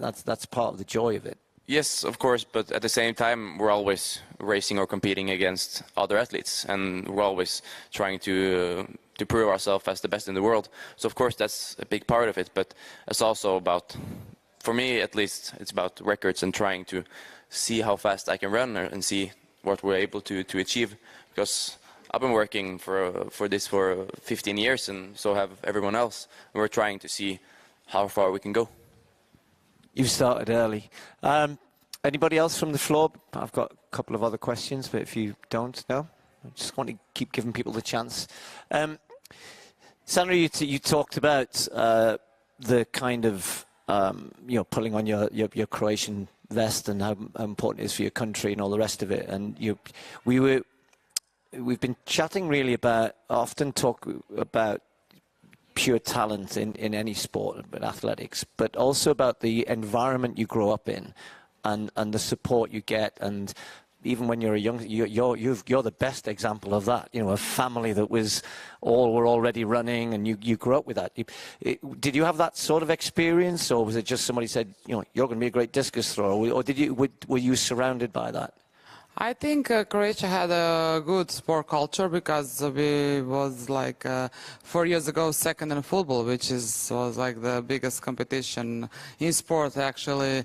So I think we have a lot of stars like Janica Kostelić in skiing, and of course our Blanka Vlašić in athletics. I think she was the one who was leading us and leading me to these titles and everything, because when you see somebody from your country, your town, or your city that can achieve something like that, and how much hard she needs to do to accomplish that, and that is possible, that you start thinking like that. And of course talent is, I think, maybe 40%, because the talent shows there that you are better than everyone, but 60% of good results are only big work and commitment, and what are you everything capable to do to achieve the goals. So we were listening, Femke and me was listening, Malaika, and she told like she's playing a piano and all that things, and we was laughing because I know how much time I spend on trainings and thinking about the trainings, and of course in my age thinking about recoveries and how I can prepare myself for the next practice. So I think it's very important in which country and which environment we are growing up, because if you are growing up in a healthy environment, I think your mind will be healthy, and you have no goals or no medals that you cannot achieve it. So I think, I know, I read your article once that you are training, the whole federation trains together, and that you give you motivated. So I think it's very important that also you have like that kind of team on your side. So I think in athletics, Blanka Vlašić was show us the way, and I just want to continue where she stops. Femke, was it similar, or what was your experience? Who chose the 400 hurdles for you? Were you surrounded by 400-meter hurdlers? No. You couldn't have grown up surrounded by 400-meter hurdlers. I'm just curious as to how you ended up there. Yeah, I was mostly doing 400 meter, but of course Lea Sprunger, she also came to the training center at Papendal with my coach Laurent, and at one point they said, just try the hurdles, because I like the 4, but we wanted to try something new. And yeah, having someone who has achieved so much, was the first Swiss European champion, I was like, okay, I also want to try these hurdles, and I loved it from the moment I did it. So that, yeah, pretty much made me do hurdles. Okay, I know there are people who want to speak to you outside, so we're going to call it a day here. Best of luck to all 3 of you tomorrow. I hope it is one last hurrah. I don't know if any of you got any more races, but if not, have a great competition tomorrow and a good rest afterwards as well. Thanks very much. Cheers. Thank you. Thanks, guys. Okay, while they go off to do their one-on-ones, we'll just have a couple of minutes, and then I can see Mondo's already here, and we'll get started in a minute or two.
Okay, we'll try and Ellie, if you could try and get them to just keep the noise down a little bit, that would be good.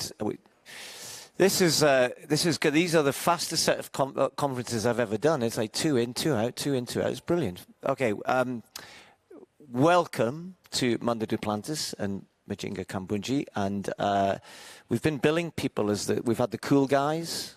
That was Noah and Simon Ehammer. Apparently they were the cool guys. We had the jump queens. You are the poster boy and girl. Is that okay? Yeah, sure. Yeah? Whatever, yeah. Does that sit okay with you? I'm cool. All right. Wow. Well, actually, one of the other themes, I'll start with you, Mondo. We've been talking a lot, and you just must be fed up with all of this talk. World records and how athletes are setting the targets for themselves. And it seems we're in an era where athletes are just thinking, it's okay, I can go for whatever. Jakob was talking about running the marathon a minute or two ago. Nobody's setting any limits on themselves. What about you? How does it, I don't know how you cope with this all the time. Every conversation, people talking to you about world records, and maybe you've had that since you started. I don't know. Maybe you're just used to it. Yeah, I would say it's a mixture of definitely that I'm used to it. I get the question a lot, of course, but I think that I'm very content with my own personal goals that I set for myself, and I don't think I let anything on the outside or what other people want or expect from me distract me or worry me too much. Because going into every meet, I know what I want, and I know what I want to achieve in the meet, and I think that if I'm able to do that, whether that's a world record or whatever it may be, then I feel like then I'm cool with that. Yeah, I was going to say when you came to sit down and you said you got beat last week, where's it all gone horribly wrong? You've got to have those times. You can't always, every single competition, surely the expectation is there. People would love to see it, but athletes know you can't just do that all the time. You can't operate every single meet at that level, even if you try. Yeah. We try to, of course, but we're humans. We make mistakes sometimes. And, I think that showed definitely last week for me in Brussels. And, I think it's important. Failure is important. And I've learned a lot of things over my career from my major losses that I've had. And I think that's been some of the most important things for me to get to where I am today. So, yeah, just try to take the right things from when you mess up. Realize where you messed up and try to learn from that. I think is the most important thing. So I feel okay about it. I think I've taken the right things away from it, and I think I'm ready for tomorrow. Good. Looking forward to that. We'll come back to that. Mujinga, this is always a great competition for you in front of a home crowd, but there's an expectation for you as well, which must be a little bit difficult to contend with. You're just running the 200 tomorrow, is that right? Yeah. So every time you step on the track, you're up against Shericka Jackson or Shelly-Ann Fraser-Pryce, but your Swiss crowd are going, yeah, Mujinga, go, let's win. Of course, there are expectations, but also from me. And but I try really just to enjoy the run in front of the home crowd. I think a lot of people come to see us athletes run or jump or whatever, and they know we try the best. And sometimes it's with a good competition, sometimes a bit less. But I'm really looking forward to run in front of the home crowd, and we'll see what's going to happen tomorrow. Tell me about Munich. 100 was so close, and Gina ran so well, and then you come back and won the 200 meters. Younger sister wins a medal in the 100 hurdles. Family were there. It looked like a great experience. It was just amazing. I was looking forward to Munich after Berlin because Berlin was just incredible, and I thought that it's going to be the same or even better in Munich, and it didn't disappoint. It was just crazy, and to do 1, 2, 3 in our family, even though the 100 was really, really close, and I was a bit disappointed after that. But I'm really happy I was able to win the 200, and then be in the stadium and see my sister doing her first international medal was just it was really crazy, and I really loved it. Just while I remember, I did ask her who's the most competitive in the family. There's obviously you've got a couple of other sisters in there as well. So if I ask you the same question, let's see if we get the same answer. You asked my sister. I'm not sure. I think we're all really competitive. Maybe not the oldest one is maybe the least one, but maybe. I said if you're having a game of cards, and it's not who's the one who's really wants to win, and kind of shows it. Maybe the third sister. Did you say the same? Yeah. Muswama? Yeah. Did you say the same? Okay, then yeah. So, okay. Maybe it's her. It's interesting. We just talked about it before. So, I'll just while I've got the two of you on this, because you've got a sporting family, and your sisters, and you've got, obviously your dad and your mum, and so we've been talking a little bit about nature versus nurture, and what it is that brings you guys up, and that it's the talent is always, lots of people have talent and ability, but coming up in the right environment, whether it's your parents or your coach or somebody else. And we're trying to say how, athletics needs to keep finding ways to create those environments in which people can succeed. I mean, that, I suppose you would say that it was the people around you that have helped you get to where you are today. Exactly. I was just, my parents just wanted us to do a sport, any sports, no matter what. And then all the sisters started, and we all liked it, and we always had a lot of support. I don't think we needed to have someone who pushes us or something like that, just a lot of support. I think it's with almost all the athletes who are here. And I think this gives us a great environment. And also just the people in the clubs in Switzerland are really supportive, and a lot of coaches do that for free, and it's also their passion. And I think that helps a lot for all the younger athletes. Yeah, I mean, you've probably been asked this lots of times, but you're in such a specific event, that it does have all sorts of elements, but it has that, uniqueness. It's not a throw, it's not a jump, it's not a. But so, here's the question: what if your dad hadn't been a pole vaulter? What do you think you would have been good at? Like, if he hadn't got you into, do you think you would have been a great athlete? Any idea? I think I'm a solid athlete. Yeah, like, but you know what I mean? I feel like, Were you born to pole vault, as it were? Yeah, I think, yeah, you can make the argument that I was definitely born to pole vault, but most of the sports that I tried when I was younger, I was pretty good at. I feel like I picked up on things pretty quickly when it came to all those ball sports, especially playing baseball and soccer when I was younger. So I don't know. I mean, it's hard to say really, because I never really took anything as serious as I did pole vaulting, and then it's so hard for me to picture a life without having a pole vault pit in my backyard, because that was just my life. That's just how it was for me. That was just the normal thing for me. So I don't know. It's too hard to tell. But I think I would have. I always really loved sports enough to where I would imagine I would be at least trying to do something. Yeah. Okay, cool. I might come back to that. Questions from the floor, please, if anybody has any at this point. We've been a very quiet crowd today. Okay, so I think last year when you were here, was it last year? 606, and then you had to go at 619, which at that point would have been, and of course you've made the job harder now. You've gone higher. Yeah.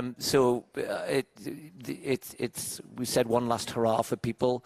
The crowd, there's an expectation. Bless you. What do you think about the competition tomorrow night? I feel pretty good about it. I mean, last year I jumped really good here, jumping that 606, being able to, take the meet record. And so I definitely hope to improve upon that. That would be nice. And it's a place where you can jump well and you can jump really high. And, especially the way we have it set up on the bin there with. Why is that then? Why do you say that? It's just a nice, solid track, solid setup. I mean, the crowd is phenomenal. The energy in there, you can really feel it when you're running down the runway, that you can just kind of feel that roar. So can I just, if the world records is coming and the men's 200 is on, I'm not quite sure what time it is. I think the 200, and the crowd all start cheering for Noah. It's not against you, okay? It's just he's asked the crowd to really get into his event. He says that's the way he needs to run fast. So if it seems as though they're distracted for a little while, it won't be long. They'll be back with you after that, okay? They're a good crowd. Yeah, no, it's whatever. I mean, you don't watch whatever you want to watch. It's no problem. But yeah, I mean it's cool to watch Noah too. So you seem to have. You're going to have what I don't know what they've got for you out there tomorrow. We've seen signs here, and the whole Swiss flags and everything. But you seem to have really was that always your kind of part of your psyche? Like we're talking about the difference between Yulimar and Malaika. Malaika likes to really focus into herself. Yulimar's, bringing the crowd into it all. You seem to be engaging the crowd a lot more over the last 2-3 years than perhaps you did. Is that just confidence and experience, or you just enjoy it? Yeah, probably a little bit of a mixture of both of those things. But I would say I'm probably like in the middle of most people. I mean, I think when the time is. When I need to get focused, then I'll get very focused, and I think I kind of put on this like little tunnel vision where the only thing I'm focused on is my jump, and I think more of the engaging is usually after my jump, because I feel like before I'm usually like I'm a little bit too focused on what I'm trying to achieve in the jump to worry about other things. But then after the jump, if I make it, it's a good jump, then of course I'll mess around a little bit. We can have some fun with it. Look forward to that. You obviously like running here. Actually, in national championships, you ran very fast in the 100 meters. What is it about Letzigrund? What makes it so special? I don't know. It's just a special stadium. Even the day before the Diamond League, it's already a bit of special energy, and also sometimes when I train here, it's just always special to go outside and just see that stadium, and even more when it's full and with a good competition like tomorrow. It's hard to say. It's just a special place. I always loved running here, no matter what, if it was a European Championship, Swiss Championships, or the Diamond League, and it's just every year a highlight to run here. Shericka and Shelly-Ann will be up here shortly, and I'm not going to ask them how fast they're going to. Shericka's running the double. She's running the 100 and the 200. But so sub 22 seconds. Is that what is the next? What do you think? Is it still in the legs or? I don't know. I felt also after Munich that I was still in a good shape, but then of course it's always hard in the end of the season. I always try to run faster every race, and maybe this year, maybe next year, but it's of course the goal to run sub 22 seconds. What do you work on? You're a. Okay, I'll take one from the floor just in case I don't get any more. Are you sure? Okay. So I was talking to Noah before about these. This year he focused on the 200. He decided, but he's definitely going to double up in the future. He wants to get better at the 100. But for you, so where do you see the next couple of years? What is it? Do you still working with both, or do you want to focus more on the 200? No, I really want to focus on both. I like to both events, and sometimes the 100 is a bit better, sometimes the 200, and I like doing both of it. And usually it's also fine to do even the 100 and the 200 in the same competition. So I don't see a reason why I should focus just on one event. Did you have your hand up? Hi, Mondo. Especially in jump events, we see a lot of athletes going to their coach in between every try, taking advice, I guess. How much do you need advice from your staff, your parents, in between every try, or are you more on your own and you don't need it because you feel what you do? I mean, I think the advice between you and your coach, especially in what we do in pole vaulting, is it's very important. I mean, I think it's more like, it's not as technical.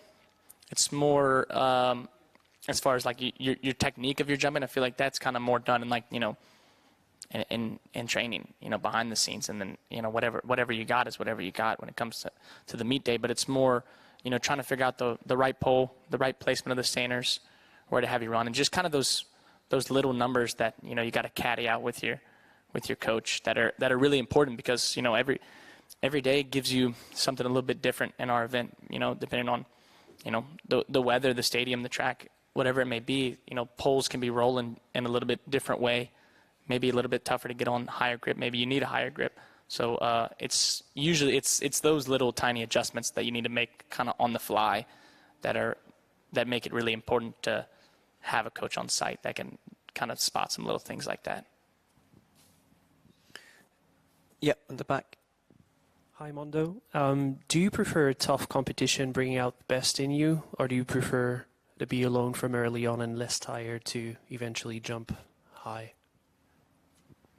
I mean, I'm a competitor, so I like to compete, and so you know, I think probably my favorite competitions that I've had in my life are usually, you know, the ones that are really tight, nail biting, and I'm able to pull it off, because I think those are the ones that, you know, you dream about more, and that they're just a little bit more fun and a lot more thrilling.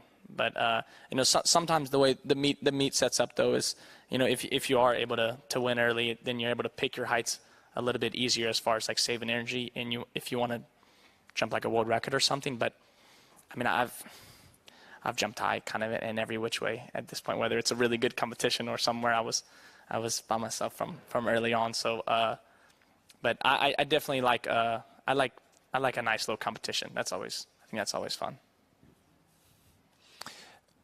These guys here are known for trying to be innovative, and, you know, we've got the event in the city centre tonight, so the women are the pole vaults down there. Where are you on that? I mean, I was talking to Sandy about it, and she said, you know, finds both inspiring, like loves being with the crowd close around, and, you know, it's something a bit different and can respond to that. But on the other hand, loves the big champs and, you know, being in there. Because I was kind of suggesting, you know, there have been suggestions to move, even at championships, to move some events out of the stadium to get more crowd involved in a different way. I mean, what do you think? No, I mean, I think the city events are super cool. We had it in Lausanne just a few weeks back, and I think that it was a really fun competition. I think having the fans, you know, up so close and personal, you know, it just creates a different experience that you don't really get in the stadium. And I think that, you know, not only for us athletes, but I think that the people there get a different appreciation, especially for pole vaulting, because you know, when you're there, when you're up really close, I think you get more of a appreciation for how high we're going up in the air. So I think that it makes it just, even for the naked eye of somebody that doesn't watch sports, doesn't watch track, doesn't know anything about pole vaulting, if you walk by and you kind of just see this circus little act almost that we're doing in pole vaulting, I think that, you know, it can be appealing to all kind of more people that don't watch it already. So I think that the city events are great, and I've really enjoyed my time jumping in them, at least. Mujinga, you world indoor champion this year. So many things to talk about, but yeah, I mean, indoors, is that, you know, you've obviously excelled, but we're going to see you do more indoors next year or next couple of years, I presume. Yeah, definitely. I really like indoors. I really like the 60 meters. It's different to the 100 and 200, and I also prefer to do competition, so we train a little bit less in winter. It's more fun than to train all winter. So yeah, we'll definitely do the indoor season the next few years. And how are you sort of panning out? It's been a bit of an odd 2 years. You know, we've had the Olympics and the other various. We're getting back to some sort of kind of normality, or we appear to be, certainly for the next 23, 24. But both major championships are in Europe. You know, Budapest Worlds and then the Olympics in Paris. You must be, I guess, really looking forward to that opportunity. Yes, of course. And so it's also nice to have not the long travel like Tokyo or Eugene. For us Europeans, this is definitely it's better to be here. Also for the family when they come. But I think it's going to be nice to have this competition and in these different countries. And yeah, I think everyone is looking forward to the Olympics in Paris. Any more out there? Okay. So you've outright world record now, as it were. You know, talking indoors and outdoor records, but you're talking there about the little changes that, you know, your coach can see that happen in the arena on the night. So as you go higher, you know, I've never tried to run down a runway with a pole. It just looks hard. It's obviously hard. And we are talking about people that to go high, you've got to have a longer pole, a different flex, where you grip. So at what point does it become impossible to generate? Is there a point at which you just can't keep going higher because of that aspect of it, or am I missing the point there? I mean, tell me about the mechanics of that. What do you think? Yeah, I mean, there's a point. I mean, there's there's some type of point, I guess, in everything, in every event. I mean, as far as like individually, your capability. There's, a certain limit of how fast you can go. How much power you can create, off the ground into the takeoff. And so, it is. That's kind of the main thing. I mean, if you look at the guys or girls, whoever's jumping the highest, they're creating the most energy as far as, on the runway and through the takeoff, and they're usually using, stiffer poles that can, get themselves up there. That's a very important part that, I guess maybe some people don't really realize, you don't really know about, at least as far as the event, is that, if you're not bringing in any speed and power through the takeoff, then, you're not going to have a pole that can get you up where you want to go. Because, I mean, it's like a catapult, so, if you just have a little wet noodle, it's not really going to do you any good. You need something that's, that's got some recoil to it. But, with a stiffer pole, it's harder to bend, harder to use, harder to find the timing of it, and you need more speed to be able to make it work and be able to, take it to the vertical point. So, I mean, I don't know. Like, I think you got a way to go before you reach that point, right? Yeah, I think so. No, I think that, I haven't really, over the past few years or so, 2 years, I haven't experimented so much with like higher grips. I've kept it pretty much where it is. So, over the next few years, especially if I feel like I'm starting to get a little bit stagnant in my jumping, then I'll try to raise it up maybe just a little bit. I just need a fraction. I don't need crazy increments. I just need a few centimeters, and that makes a huge difference. And try to keep pushing the grip up a little bit. Try to keep getting on stiffer poles that can, shoot me up there a little bit higher. And so, for that I need to be a little bit stronger. Need some more speed, but I think I'm definitely capable of all that. Things you can do, right? Yeah. All things I can do. Yeah. Okay, is there any more questions here? If not, I'm going to let the guys go off and do their one-on-ones. Best of luck tomorrow. I hope the crowd, we know they'll be great here, but I hope you can work off that, and we look forward to watching you compete. Thanks, guys. Thanks very much. Cheers. Thank you.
Okay, everybody.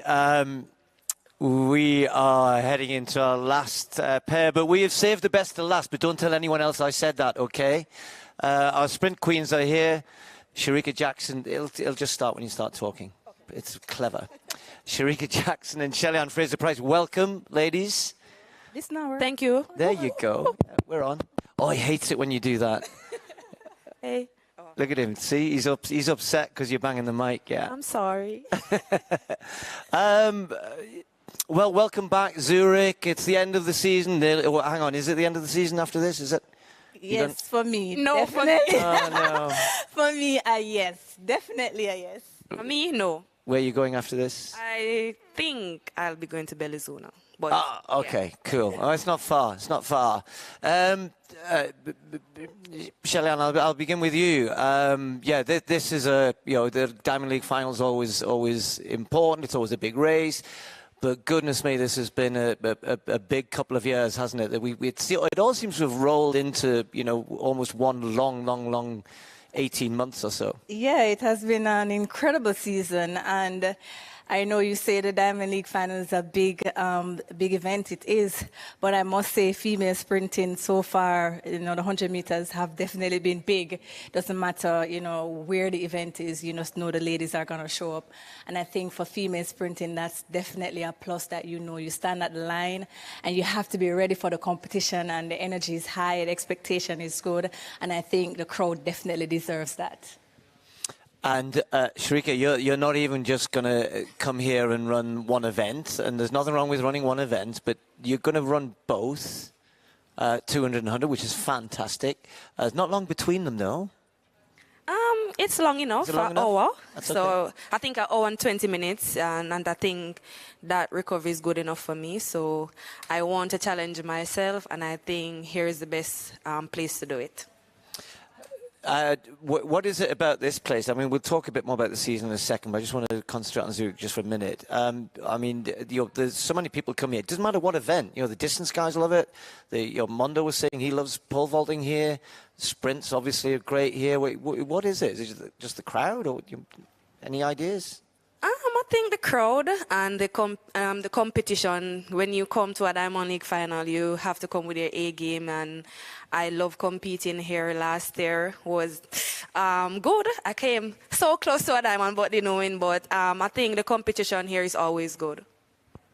I think this is going to be my first time competing at this stadium. No. Yeah. Yes. It's my first time in... Do you know, I didn't even look that up. I'm really sorry. Yeah. I just assumed you'd been here. No, this is my first time competing here, and it's my first, my first Diamond League finals in maybe 5. Yeah. 2019. I did 2019 in Brussels. See, this is what when you have a really long, successful career. Yeah, I did 2019 in Brussels, and I think before that, I wasn't 2017. I wasn't there. 2018, and then I skipped. So this is my first time competing at this track. So I'm definitely looking forward to it. Last year, I think the ladies did fantastic. They had a long season, and to be able to come back to the Diamond League finals and have great runs because the competition was high, I think that was good. So I'm definitely looking forward to having a good run here as well. What is it? I mean, you can talk about yourself if you like, or just collectively. Everybody's running so fast. Has it been the competition that's driven that? I was talking a little bit with the hurdlers a little earlier on, and how quick they're all running, and everybody's following on from each other. Is that what's driving it? Do you think? For me personally, I think what drives me is the fact that I'm at this point in my career. I've dreamt of running 10.6, and to be able to do that consistently is almost as if I want to make sure I challenge myself every time I step to the line. And I'm definitely looking forward or chasing a personal best. So that's what drives me, to be honest. And having the competition is a plus. Having the ladies there in the line that that, okay, you have to be ready, and it's going to be good, and it's going to be exciting. Then for me, it helps me to get to the line and to focus on the technique and get the job done quickly. I'm just, while you're talking about that, I'll follow. No, I'm going to follow it up because I've got something similar. Okay. Just because Noah said something about half an hour ago or 45 minutes ago, and I said, because that is about, I'm focusing on myself, and I would but the competition, you're athletes, you respond to competition, right? But he went, yeah, but I'm at the front. They're following me, sort of thing. Now, yeah, I know.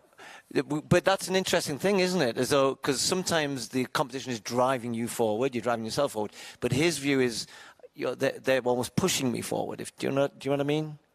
Yeah, definitely. I would like to say that every time I step in a race so far this season, for example, Shericka has consistently been either PB or 10-7, 10-7, 10-7.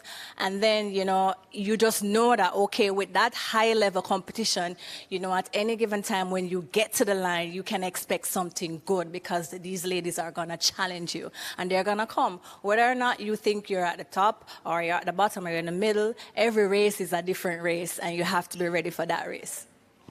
So in the 200, though, you've now just, you've spread it out a little bit, if I can say that. I mean, how fast you ran was the others are trying to now catch up to you. Well, I know. I'm number trying. 2 all the time.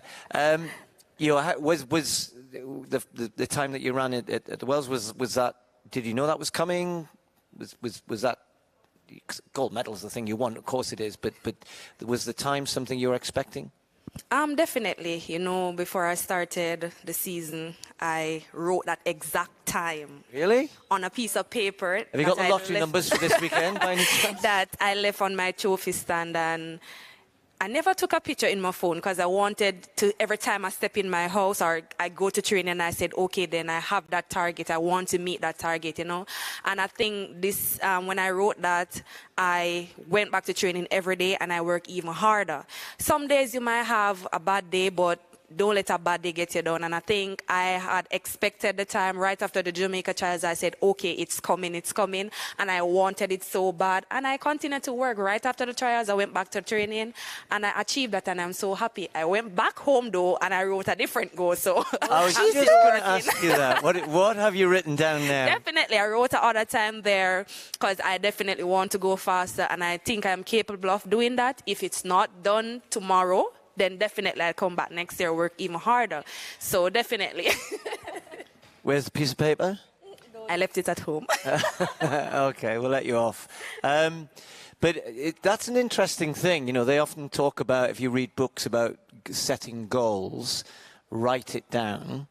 I don't know too many athletes who do that, kind of write a distance or a time. So it's interesting that you do that. How do you set your goals? In your head? Do you tell people? Share it with your coach? Or? We write it down. I write a lot. So, I have a journal that for every year. And it's crazy that if I go back and I actually put all of them together, I'll be able to see the things that I wrote down before I begin the season and what I was able to accomplish after the season. So writing it down makes it real, makes it possible for me. And I have written down a lot of things this year, and so far a lot of them have come true. And it has been amazing. And this year, I think as a team, we wrote, it's almost like a capsule, but not like a one that you put in the ground. We all wrote down our goals and we put it in a bottle and we sealed the bottle, and we're hoping to go back with the beginning. You put it in a bottle? Yes, so we had it in a bottle. Okay. So every single one of us wrote down our goals and we put it in a bottle and we sealed the bottle with tape, and then we put it down. So you don't see each other's... No, nobody saw what each other wrote. Right. No. So when we go back at the beginning of our new season, we're going to read all the stuff that we wrote down, and hopefully a lot of it would come true for a lot of us. If not, then we go again, and that's what goal setting is about. It's writing those targets that you want to achieve, and if you don't have them, then sometimes you make them bigger and you go again. That's really interesting, because a lot of people keep that to themselves, what they really think and what they really are hoping for. They don't want accountability, making sure that we remind each other that remember that you wrote down a goal and we're chasing that goal. And I guess for us as a team, you always want to have like-minded people around you training, because you feed off that energy. So it's good to be able to have that team effort and that team spirit going, and hopefully we'll have some good laughs and exciting time when we go back. There were those years where, you know, it didn't quite go right and the opening the bottle, you went, oh, they're going to see what I wrote down. We've all had those moments. We've had those moments when things definitely didn't work out, and you can shed a tear, you can beat yourself up, but, you know, as long as you don't quit, as long as you keep going. So that's always been the goal, you know. For me, I don't like laying down. I like getting up and fighting. I'm a fighter, and I'm a competitor, and I'm competitive, and I think that's the reason why I've been able to do what I do so long. Okay, we'll look forward to more of that for a long time. Shericka, you probably get asked this a fair bit, but I always read you saying that you'll remember I'm not a sprinter, you know. You seem a pretty good one now, but, you know, the 400, is that still now lurking further in the distance for a revisit? How are we with that? For now, I don't think so, but if I go back to training and coach and I discuss that, oh, you're going back to the 400, I'll definitely be up for that task. I don't think I've achieved my 400 goals as yet, so therefore I think I still have unfinished business with the 400. What would you write on the piece of paper? If I'm supposed to run 400, I'll definitely write right now at least 48.3 or faster. Yeah, okay, good. Look forward to that. I think it's an interesting thing. I can't remember who I've talked to. I've spoken to so many athletes the last couple of days. But one theme that's definitely coming through from all of you guys is this idea that I think we're in an era where people have become a much more, they believe things much more. We can run faster. We can go throw further. There's a culture there seems to be around the athletes at the moment, or the last few years, that lends itself to people not putting any barriers or anything in their way, doing different events even, you know, doubling up, and when they wouldn't have done it before. Do you feel that? Yeah, definitely. You see things that you thought a couple of years ago would be impossible. Like I never thought a woman would run 50 points over the hurdles. You know, that's crazy. But to see it be done, you know, it's just remarkable. And to see, you know, persons break their world record every time they compete, or 3 times in a year, you know, those things you hear of athletes peaking for a specific competition like the championship and achieving that target once, but being able to do it outside of a championship and inside the championship is just something by itself, and it definitely gives you that inspiration to want to chase those goals as well, because as athletes, for a lot of us, you know, we would love to have a world record beside our name, because that's like the ultimate, and to see it be done is just remarkable, and to see athletes continue to push that barrier of what is possible. I think we're in for a long ride, a beautiful ride, an exciting ride when it comes to sprinting and just athletics on a whole. And I'm glad that I was able to be a part of that, you know, era. Well, you brought it up, world records. Maybe the 200s, I don't know. What do you think? I mean, they're still out there. There's still a little way to go. But Shericka, what about you? You've already told us you've written a new time down. So I'll be disappointed if it's not around about you going world record. What do you think? It's definitely around about there. Yeah, okay. It's definitely around about there. Yeah. So what needs to happen for that to happen for you in a race? I think probably a perfect execution. Just run my own race, focus on my own lane. At the World Championship, I had a lot in my legs, and I was still able to run 21.4. So coming out here tomorrow in the 100, I expect to perform at my best. And definitely after I get some rest, I'll definitely come out in the 200. I'm very, very good at very, very great at the 200. And I think tomorrow will be... Not great at 100? Yes, but... Yeah, so tomorrow I definitely want to come out here and give a good performance in both events. So I'm definitely looking for a fast time tomorrow, especially in the 200. Okay, I've asked quite a few questions, and I'm hoping we've got a couple. Yeah, that would be no surprise. Have you got a microphone? Hello, Shericka and Shelly. Hi. Hello. Okay, Shelly, initially around 2 weeks ago, you said that you weren't coming to the Diamond League finals. What changed that? And that world record, is it still That's two questions or one question? Two questions, Shelly-Ann. Okay. I guess when I didn't run in Lausanne and Brussels was going to be my final race for the season because I had commitment with my son starting school back home and it was going to be his first day. So Zurich was actually not going to happen because of that. But I was ready to go home, and it was maybe divine intervention where I got an email from his school that they were postponing that day. So it actually happened last night virtually. So that's why I ended up being here and not running in Lausanne. I thought, have to get in treatment and getting that run in Brussels. I definitely thought that, I could definitely do this one and get it out of the way. So I'm definitely looking forward to having a good execution and kind of putting the fact that, standing at the line, you're worried about what's going to happen with your leg or not.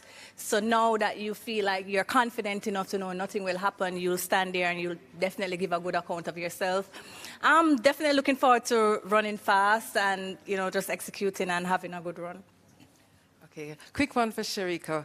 You said you were possibly thinking about going back to the 400. What do you prefer, the 1-2 or the 4? Which is easier for you and that world record?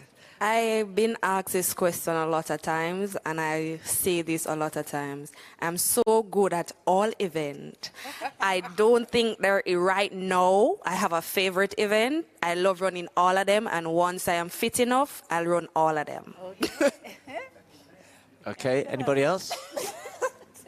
Yeah. Listen, if I get a 400 to run, I'm not running it. Question to Shelly-Ann for next season. It's been a while since you didn't do indoor season. And do you plan to come back indoor next season? Yeah, it's been a while since I've attempted the indoor season. Again, I think for me, especially at the age that my son is, sometimes making sacrifices what it is, and I couldn't do it this season. Hopefully I'll be able to do some next season because I want to do some. I think the championship has been postponed. So I'll definitely look forward to probably doing 1 or 2 of the indoor races before I begin the outdoor season. And do you think not making the indoor season sometimes helps you to be in a better shape outdoor?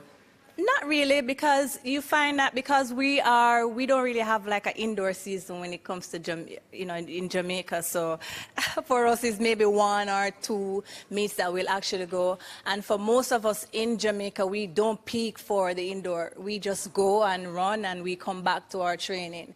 So no, I don't think so. And I think Shericka did indoors and she won 21.4. So maybe I should try and do some indoors. So next year for sure. Anybody else? Right. I know there are requests for some one-on-ones outside for you guys, 1 or 2. So I'm going to call it to an end there. Say good luck. We really look forward to both races for you tomorrow and for the 100. Thank you. I still can't believe it's your first time in Zurich, but you will. No, not Zurich, but the Diamond League. Track. You mean this track? Okay, cool. I've never been here. I was going to say, yeah. Well, it is going to be a stonking night, as we would say, tomorrow night. So look forward to it, and the sun is going to shine apparently, which is also good. Yeah, perfect. Thanks very much. Take care. Have a good one. Thank you. Thank you. Thanks, folks. That's it.